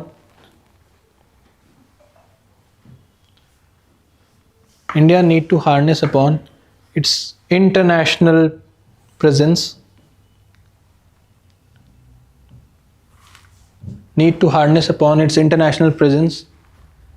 Utilizing bodies like FATF,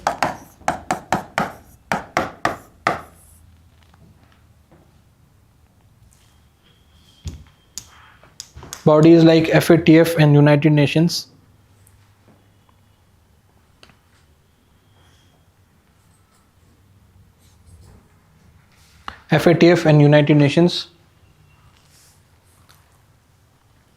To put pressure against Pakistan.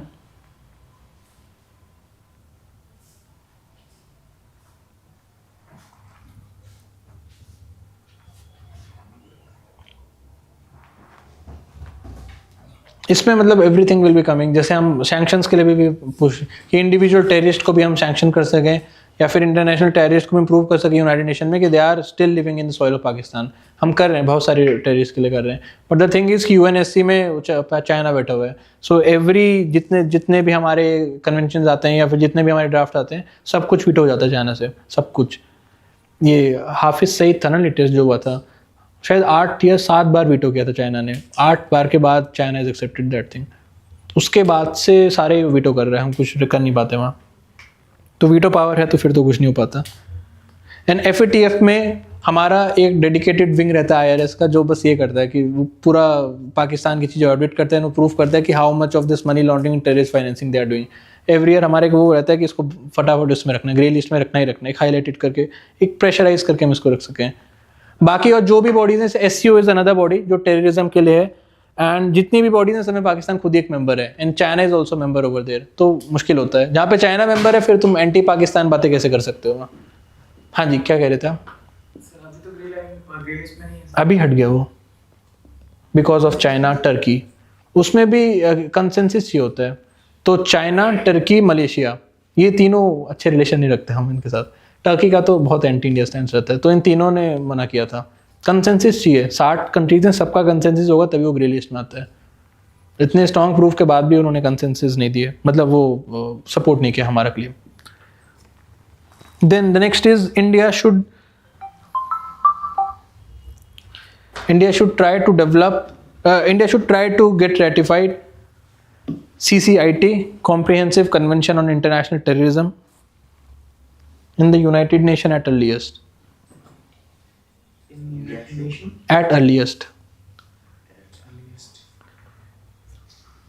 India should try to get ratified CCIT, Comprehensive Convention on International Terrorism, in United Nations at earliest.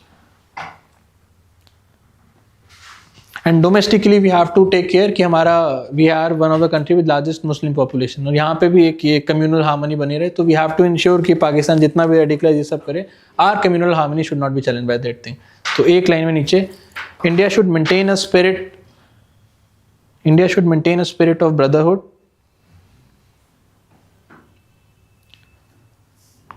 and should protect our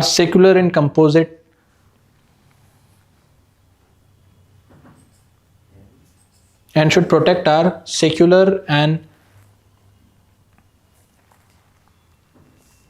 composite societal structure.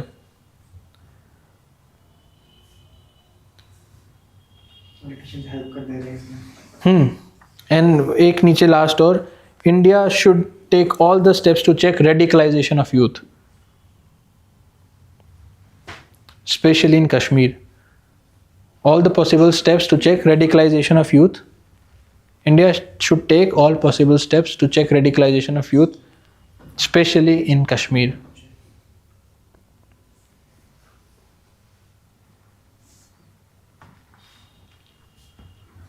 Radicalization of youth, especially in Kashmir. So we are involving them everywhere. मतलब skill development, ये वो उनका cultural development, उनका heritage protection, everything we are doing specifically in Kashmir to ensure कि सब now. और soft power से भी कर रहे हैं. And we are putting huge emphasis on our this data protection bill and regulating our intermediaries. जितने भी ये WhatsApp, Twitter ये सब हैं, we are pushing किसी भी तरह का sensitive information specifically that is harming internal our secular fabric वो नहीं जाना चाहिए. तो are intermediate rules multiple rules हैं जिससे हम ये इंटरमीडिएट्स को भी we are putting them liable also कि आप व्हाट्सएप को, आप ट्विटर को, आप इंस्टाग्राम को you can not use as a tool to increase or radicalisation. हर तरह की चीज़ हम चेक कर रहे हैं. हम भी fact checking machine, artificial intelligence भी यूज़ कर रहे हैं. हम डीप फेक टेस्टिंग भी हम हर तरीके से जितना कर सकते हैं. एक लिमिटेशन है स्टेट जो कर सकता है कि रेडिकलाइजेशन उसमें हम चेक कर सकें.